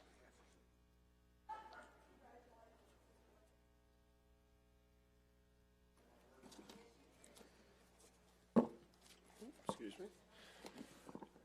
Mayor, board members, Director Adcock, yes, that will be placed on the water bill for the customer. Okay, and the $50 fee, if you put the wrong things in your recycling bin, would that $50 fee be put on your water bill? Yes, ma'am. My problem is with these two. Lots of people have a hard time paying their utility bill as it is. in 2020, we will have a 4.75 increase in the wastewater. This has already been approved by this board, so that 4.75 will be added on wastewater in 2020. Also in 2021, this board has also approved a 4.75 increase in wastewater again. So both of those will be coming, and then we add on to that our $6 and something cents increase in the garbage bill. So you can just imagine if you're a senior citizen or somebody on a very low fixed income and you have your second bulky item. Your refrigerator goes out. A few months ago, you had a tree that fell down, and so now you're paying $25. And if it's larger, I got the item from Roosevelt Lewis that it could run up to, if it was a very large tree or something, $216. So if these fees start being put on our water bill and you have a very low income person, their water will be shut off because they have gotten all these fees piled up because of sanitation. I don't think that these fees should be put on a water bill. I think that is a utility bill, and I have a real problem that we're adding 25 and even more on picking up bulky items, and then a $50, and the $50 is if you put the wrong things in your recycling bin, or if your recycling bin is contaminated with other products going in it, then they can fine you $50, and they can also take your recycling bin away from you for up to 1 year. And I think that's just a little bit strong on our citizens. And I think that adding fines and fees and stuff to our water bill that we already are having a hard time with lots of people paying will then have lots of people going without water because they can no longer pay $50 because their recycling bin was contaminated, and 25 plus more if it's a large load of bulky items. And that's my problem with this, is I think that I have no problem passing the garbage increase on this, but I do have a problem with the $25 and up and the $50 and up, and these being added on to a person's water bill. Thank you. Thank you, Director Adcock. While John is, are you ready to respond? Certainly. Yep. Well, both of these items are, our billing rate structure, the way we do that is through the water bill, through the utility billing system. Solid waste is considered a utility. So that's our ability or method that we bill our customers. When they have situations that arise that require extra fees for that, that's our way to do those bills. If someone has a contaminated recycle bin, they do have the opportunity. We're not going to go out and immediately fine them $50 and take their recycling bin from them. These are the chronic contaminated bins that stay out on the street for long periods of time that we typically have complaints from property owners or residents in those areas. Those are the recycle bins that we're talking about taking this procedure with, where we're actually going out there. They're not using them properly, and they aren't probably ever going to use them properly. That's where we want to have this disincentive for them to continue to contaminate those bins. So if someone has a contaminated bin and it's tagged by our recycling collector, that person has the opportunity to go out and remove that contaminated material from the recycle bin prior to any of this occurring. So that person that could potentially get this fine and placed on the water bill has the opportunity not to have this situation occur for them. When it comes to bulky items, I want to go back to the stats that we had. Out of the roughly 59,000 customers that we had, 40,000 of those customers did not use our bulky item system. So the folks that are using it multiple times, it's about a little over 10% of the total customer base in the city of Little Rock are using our bulky items or putting stuff out for bulky item collection multiple times. So the people that are going to be impacted by this fee are very small when you look at the overall numbers of what's going on. We have one family in Ward 4 that Kathy Peck and I are going to go out to visit. Yes, ma'am. They have had for the last month they have had 5 pickups that have been between 2 and 3 cubic feet every pickup. So that would be like, they would have right now $1,000 worth of fees. If you have, It would be, if it was 5 occurrences or 4 occurrences, it would be $100. okay, but no, these are big, because on Roosevelt's thing, as it grows, the cubic feet, then you have the cubic feet charge. You don't have just the 25, you have the cubic feet charge. It's cubic yards. So Cubic it's yards. 25 for the first 2 cubic yards, and then every cubic yard after that is $10. So the price drops as the volume, you're not paying, so a cubic yard is roughly the size of this A dais dump right here. truck is 4 cubic yards. Well, it depends on Not a which dump dump truck. truck, the city trash trucks are 4 cubic yards, is what he told me today. No, ma'am, they're considerably larger than that. The capacity of the trucks, probably the easiest way to think about 2 yards is, you know, the back of a dump truck, like where you rear load into the back, not our sidearm ones that dump in the top, the ones that you put in the back. That back area, the volume of that, when you put trash or limbs and stuff, that's about 2 yards. So that's what we use as our measuring stick of if it fills up that once, that's that 2 yard capacity, and it's $25. If we have to fill it up, put more in after that, that's when you start charging the $10 per cubic yard. I think that some of these fees are going to cause us to have more illegal dumping in this city, because lots of people, if you're going to put it on my water bill, $25, I'm going to put it in the back of my pickup, and I'm going to take it out, and I'm going to throw it on a vacant lot someplace. And I think with doing this, we're going to encourage people to illegal dump, of getting rid of it, or just letting it pile up in their yards. Well, I can't say that there's any way to stop people from illegal dumping. Basically, what's occurring now is they're just dumping in the front yard and expecting the city to come and pick it up. We're trying to curb that behavior. We're providing you one free instance to be able to do it, or it's included with the rates that you're paying. And then after that, you need to pay for the service the city's providing you. There's nothing in here that addresses a storm like we've had lately. We've had 2 or 3 storms, one right after the other. And Southwest Little Rock has lots of trees, so we have lots of brush sitting on the side of the streets all the time. So there's nothing in here that says in case of a disaster or in case of a storm that we have a month to get by without charging the $25. I think if we have something that's declared a disaster by a government level agency, we will be more than happy to not do these fees. If it's something like we had the ice storm, how many years ago was that now? 5, 6, 7 years ago?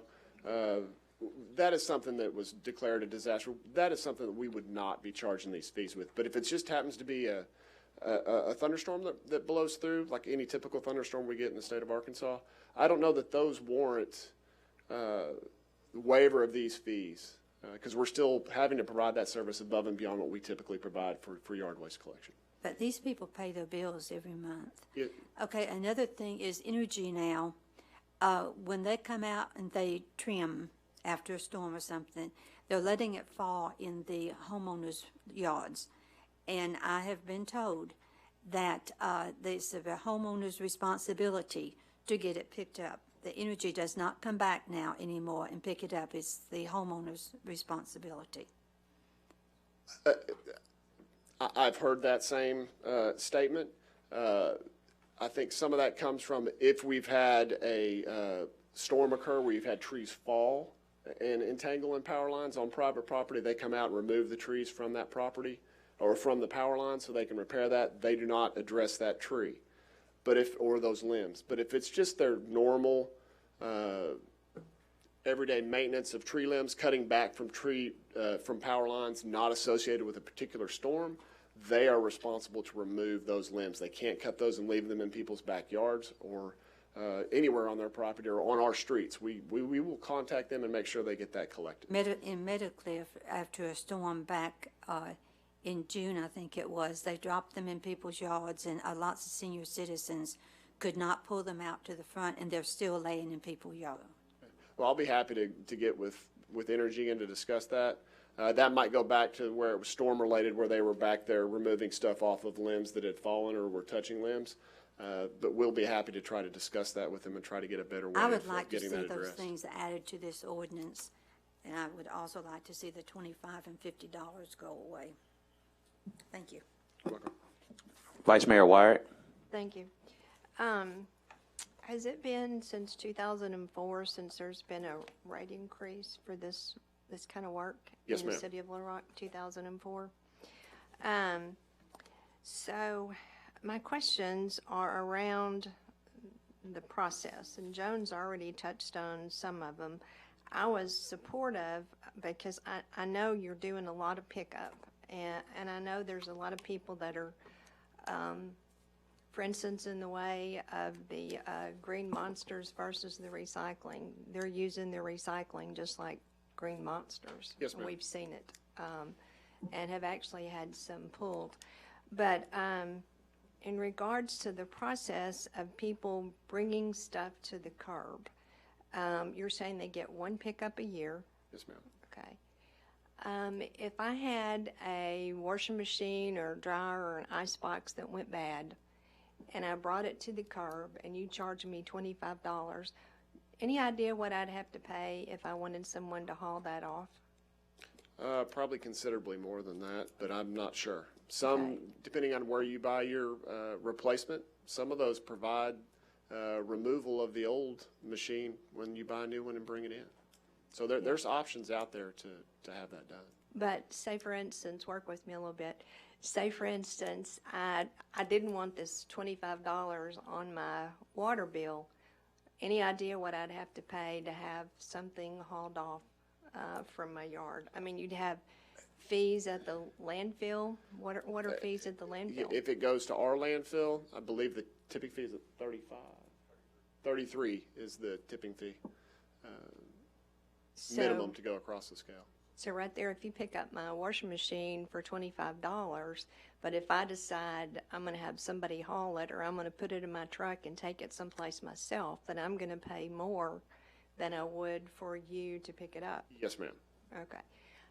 If I have a couch, is that still a $25 pickup if it's above and beyond my one time? Yes, ma'am. Okay. What would it be for mattresses and commodes? The same thing? Same thing. Because I see mattresses and commodes all over the city. Yes, ma'am. And so if they were going to dispose of that, chances are if they put it in their pickup truck and took it to a landfill, it'd be... Well, if they take it to ours, the minimum cost to take something into our landfill is that $33. Yeah. You don't have any idea what it would be anywhere else? It probably, well, if you go to some of the other landfills, it might be even more than that if you take it to some of the other landfills. Okay. The privately operated ones. According to the study that you did, do you have a lot of confidence in the study that was done? 88% of the residents used the service only once. Do you have a lot of confidence in the data from the study that was done? Yes, ma'am.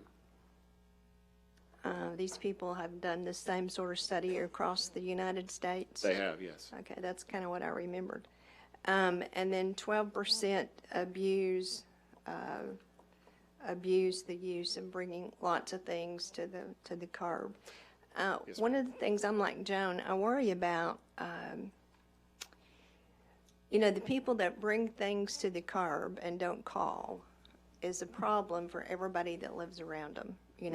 That they're worried about it, they'll call and have it picked up. So if somebody brings something to the curb and they don't call for a pickup, are we still going to have the same situation where it's going to sit there and sit there and sit there until another resident calls for it to be done, and then you're going to pick it up and charge them $25? If they haven't already used their, If they haven't used, so you've used got their a, one included pickup. you've got a mechanism to figure out that, Yes, ma'am. We actually just last week got a system in place for our on-call bulky item where we're using tablets that are connected to our 311 system at all times. So we create our lists of pickups for the day. They actually go out, take photos before, photos after to show what was out, show what was picked up.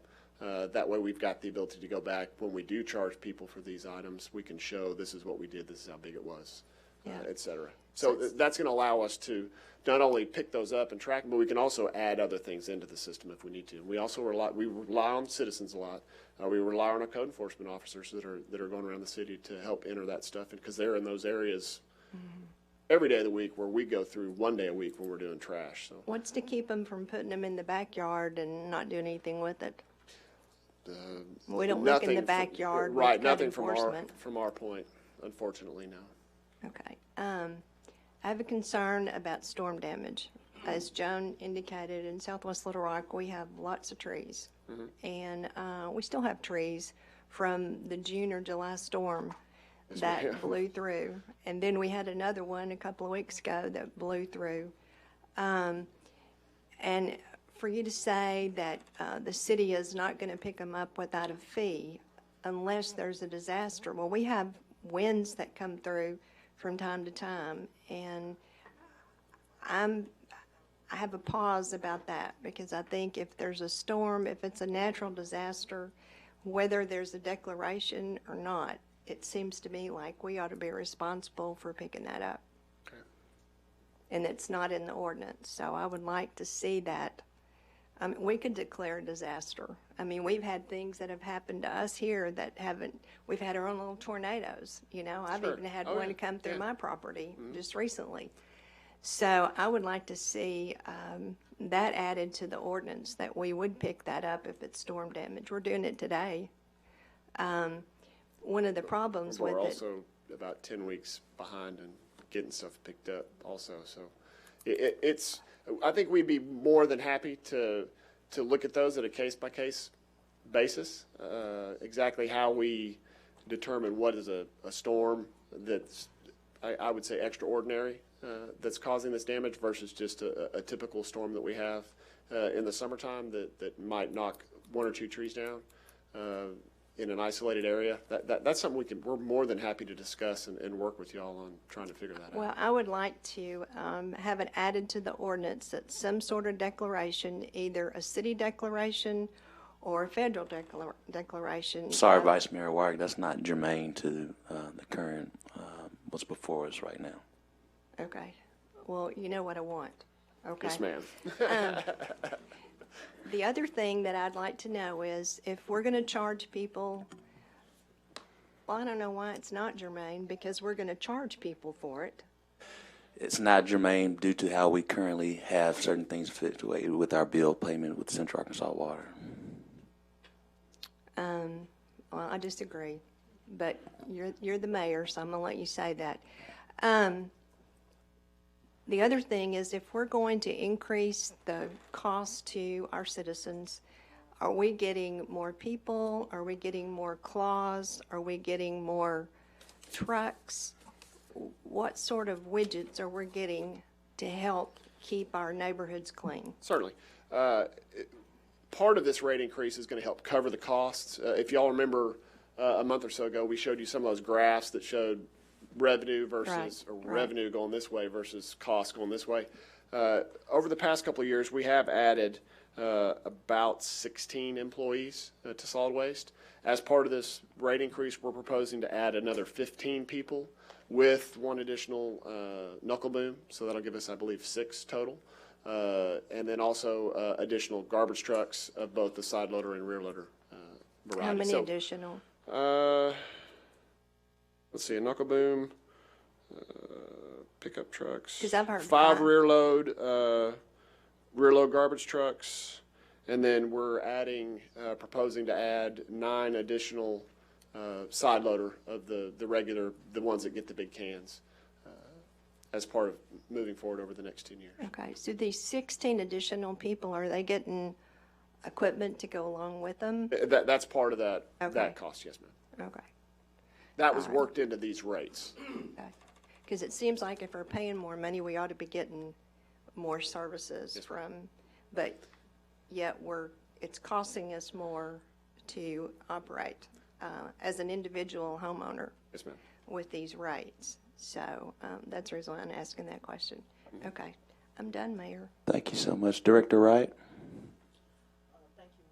Thank you, Mayor Scott. Director Robert did ask a couple of my questions that I was concerned about, and that is, what are my constituents going to be receiving for this rate increase? I have a lot of complaints in your area. Understand. I had a meeting last night, and I had your staff come out to address the constituent concerns, because I'm tired of getting skewered Understand. over you all not picking up stuff, and the big tree all over on the sidewalk, on the side of the street, and big brush piles that continue to grow that I can't get picked up. And no matter how many times we turn it in, and I've actually seen some of them that said they've been cleared and not been actually picked up. So with regards to my complaints, what do you anticipate being able to do differently than you're doing now? Well, part of what we're going to be able to do is we're going to increase our staff. We're actually going to rework some of our routes so we have more trucks available.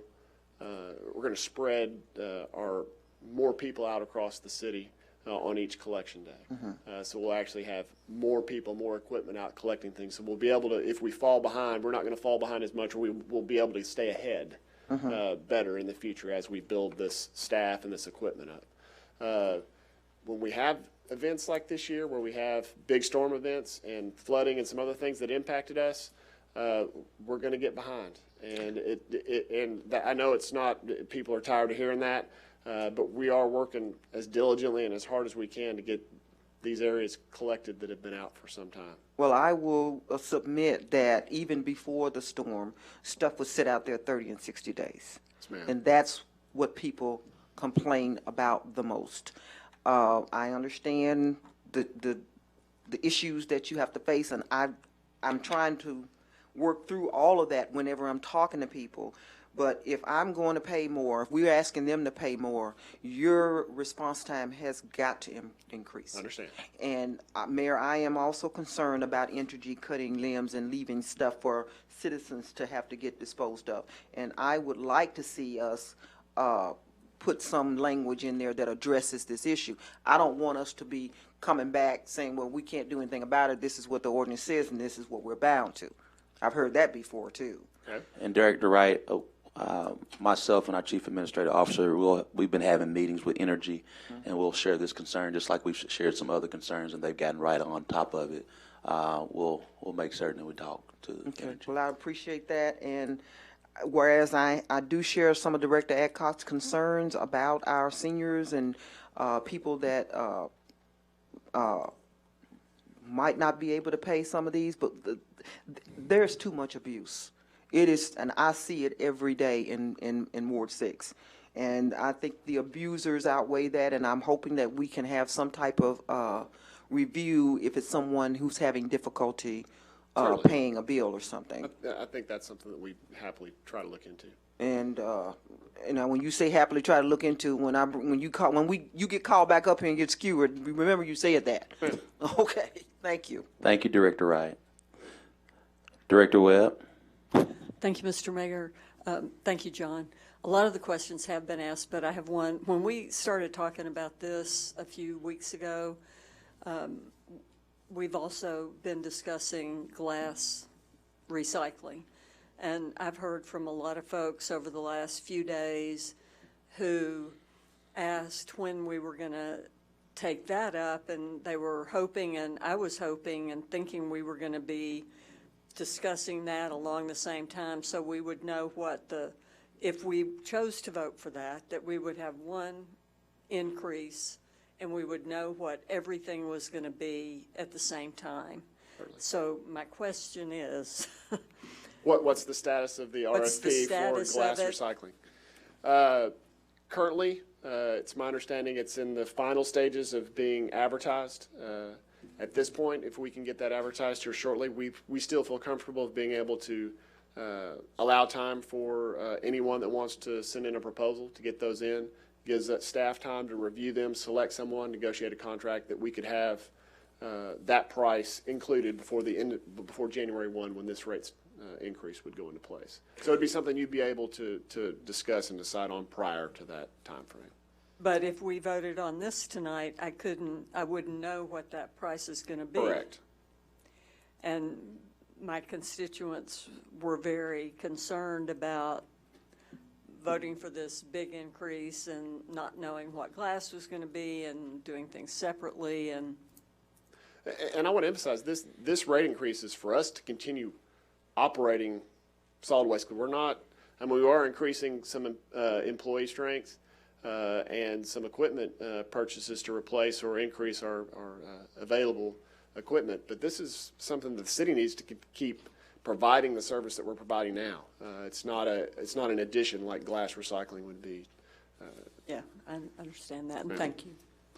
Thank you, Director Webb, and also I'll reiterate that we do know it has been held up, but it should be done here pretty soon, and we are committed to make certain that it comes before the board this fall ASAP. So if this particular solid waste rates are increased today, that we'll know exactly what the whole picture is before the lights turn on in January 1. So we are committed to getting that RFP done post haste. Director Hines. Question, Mayor? There's a motion second. All those in favor, please say aye. Aye. All those opposed, please say nay. Motion passes. Well, I just heard one. I heard you. All right. Motion passes. That was the quick question. Yeah. We still have to I vote. talked. Yeah. Thank you so much. All right. Mayor, we still have to vote on the ordinance. Yes. All those in favor of the solid waste study as amended. All those in favor, please say aye. Aye. All those opposed, please say nay. Nay. Ayes have it. There's been a roll call.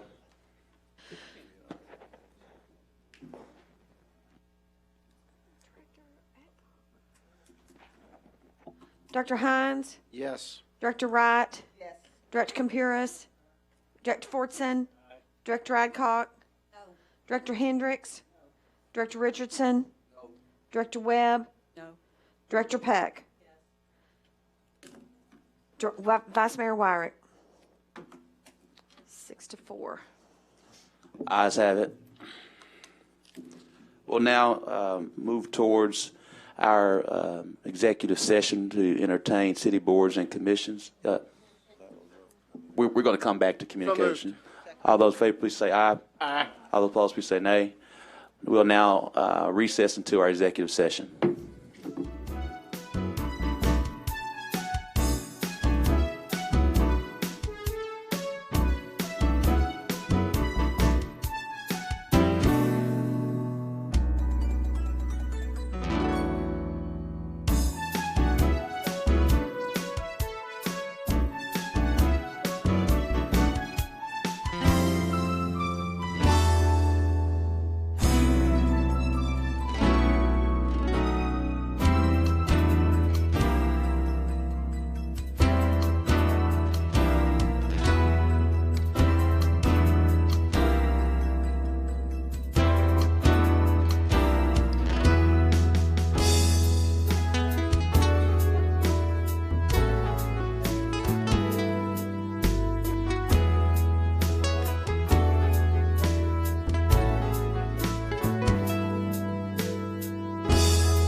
Bax?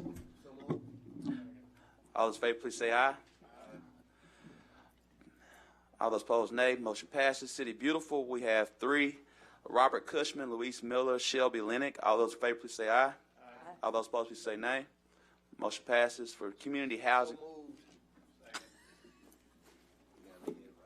All right.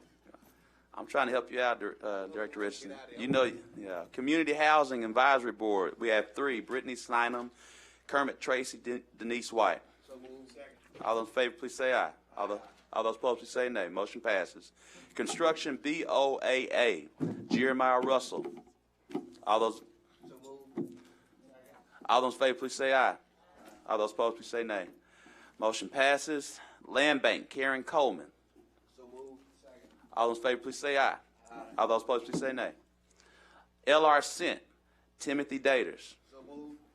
All those in favor, please say aye. All those opposed, please say nay. Motion passes. Little Rock Planning Commission, Todd Hart. All those in favor, please say aye. All those opposed, please say nay. Motion passes. MacArthur Military, Jim McGill. All those in favor, please say aye. All those opposed, please say nay. RCDC, Shanta Wells. All those in favor, please say aye. All those opposed, please say nay. Motion passes. River Market, James Sullivan. All those in favor, please say aye. All those opposed, please say nay. Motion passes. Sister Cities, Linka Harakova and Jennifer Chang. All those in favor, please say aye. All those opposed, please say nay. Motion passes. We now will move into citizens' communication. We have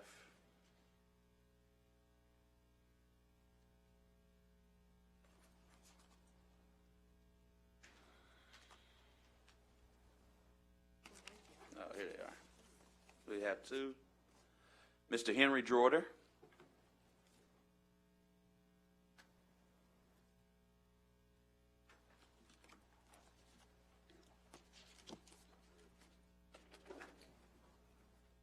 Mayor Scott and Board, I agreed to a meeting with Mr. Moore on September the 10th to discuss my complaint of illegal dumping. I was surprised when 2 managers from the Code Enforcement Unit were also there. The manager who caused the on-site review fiasco was not with them. His supervisor, who was there, said he was sick that day. I was told that the absentee manager went to the site the day I requested assistance with my complaint. He reported he saw nothing, even though I furnished images of the illegal dumping. His supervisor went to the site twice the following month, December, and he saw nothing. He said he was expecting to see something else, even though I had left the same images for him. The supervisor said he wrote me a letter closing the complaint shortly after his own sites. I never received it. I received the letter after I questioned the status of my complaint months later, but that letter was dated May 2019. Why wasn't the initial letter to me copied with the brief cover letter? The avalanche of excuses disguised as reasons took a precipitous downturn from there, and at one point, I heard my mother's voice. In my youth, I had a warehouse of reasons when I did something I shouldn't have or didn't complete the task as well as expected. Go somewhere and sit down, she'd say. You make my butt tired. I miss my mother. Thanks for that memory. Nothing more. Thank you so much, Mr. Droder. Mr. Joseph Emmel.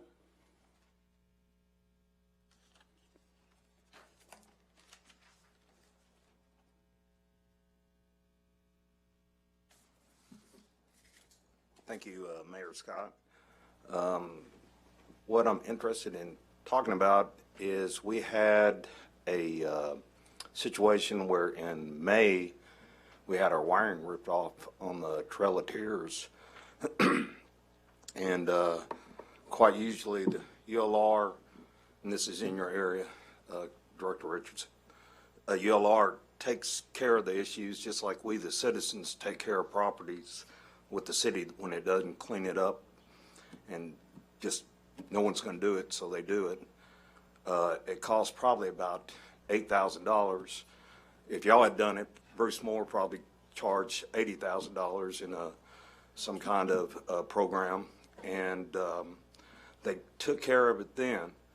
Then in the second time, it occurred in June, and it cost them about probably $7,000 to $8,000. Took 5 weeks. Our former chancellor's wife and he bicycled on that path. I've never seen a chancellor live on the community before. Anderson lived in Camac, I think it was. And so we lost a very good chancellor there from Scotland. You can almost think that he would say, if I can't keep them from stealing the copper wiring in my front yard, then it's time to get out of the city. To me, with ULR and the situation where it is, it can't afford to take that cost and repair this. We should do something for them for taking the 4 electricians off their campus when school's getting ready to start. Something to recognize them taking care of a problem that the city certainly should take care of. And especially we, the citizens of that community, and the students on the campus having to wait 5 weeks before they're able to get to it and everything. But we should recognize that school one way or another for taking on this monumental task, and it had great effect on the college campus, especially with school starting and everything. And it's pretty simple. It's either a Little Rock employee did it or a ULR employee did it, because they had to know where the router box is for the wiring and back their car in there and rip it out. And they had to know where the breaker switch was to turn that off, or they'd be electrocuted. So if we'd had an investigation, probably pretty easily could have found out who it was. We never even had an investigation on it. And it's probably the first time we even have heard about it.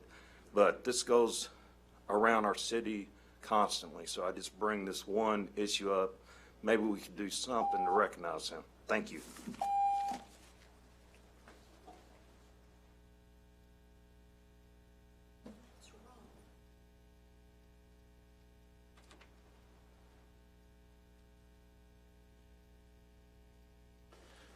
All right, we have now, there's a motion, there's a motion to say, hold on one second, Director Hendricks. We do have that motion on the table. Oh, mine is another concern.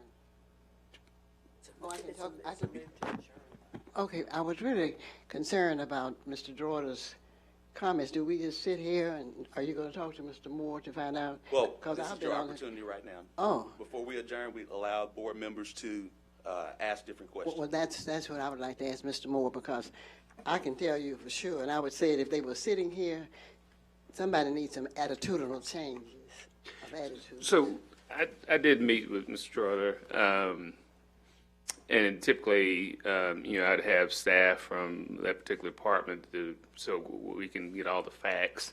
It's a neighbor dispute, and the code officer didn't know how to respond to it as far as what would be the proper way. The illegal dumping was basically he's felt like that his neighbor had a contractor that blew leaves over to his yard. So when the code officer got out there, he's thinking, we talked a lot about illegal dumping today, and he didn't see that. He saw leaves in the yard. So he really didn't know how to react. He then Say went- he, you're talking about the the code employee? officer. So, but the thing that's come out of it, and that's what we talked about, is there's really nothing we can do about a neighbor blowing leaves in somebody else's yard. Mr. Gerardo wanted a better response, and I think the code officer just didn't know how to deal with it. However, as a result, and we told him this, or I told him this, as a result of that, our meeting going forward, when they have a joint code officer meeting, we'll talk about the process. It's very unique. We don't normally get that type of complaint, legal dumping, dealing with leaves in the yard. But now they know how to handle the process, so. You did reprimand the employee? That would be up to Mr. Turner. And again, I don't think Mr. Mr. Turner, but again, I don't think that's a disciplinary type of deal. He did not know. He says there's a complaint of illegal dumping. He goes out there. He says he goes out there, and it was leaves. And he has pictures that show all the leaves in his yard. The interesting thing, his neighbor doesn't have any trees in her yard. Thanks, So Bruce. Thanks a lot. that's but again, I think going forward, the code officers will know how to handle it going forward. I got all pictures and everything too. That's a Dunbar alumni you're messing with. Oh, I know him. All right, thank you, Director Hendricks. Director Wright. I'm good. I just wanted to see what this was because this man has been here 3 times, and so she got my. I'm okay. Thank you, Director Wright. I do, everyone, I do just want to acknowledge, out of respect, Miss Linda Bell. As you know, when we were doing the solid waste ordinance, it went a bit over time, and a question was called. And as you know, under Robert Rules of Order, when the question is called, we proceed. By proceeding, we weren't able to get to the agenda items, but I do want to make certain that we are, because she did spend 2 hours here waiting to go, but due to our call to question and following Robert Rules of Order, we moved on with that vote, that she came to share that she was against item number 14. So I do want to publicly acknowledge Ms. Linda Bell. I do apologize for that you're not able to speak due to Robert Rules of Order, but want to make certain that your time here was not in vain. We do publicly acknowledge that you were going to vote against it, as well as Mr. Ron Muse, who was going to, he was going to vote for it based on item number 14. There's a motion and a second. All those in favor, please say aye. Aye. Adjourn.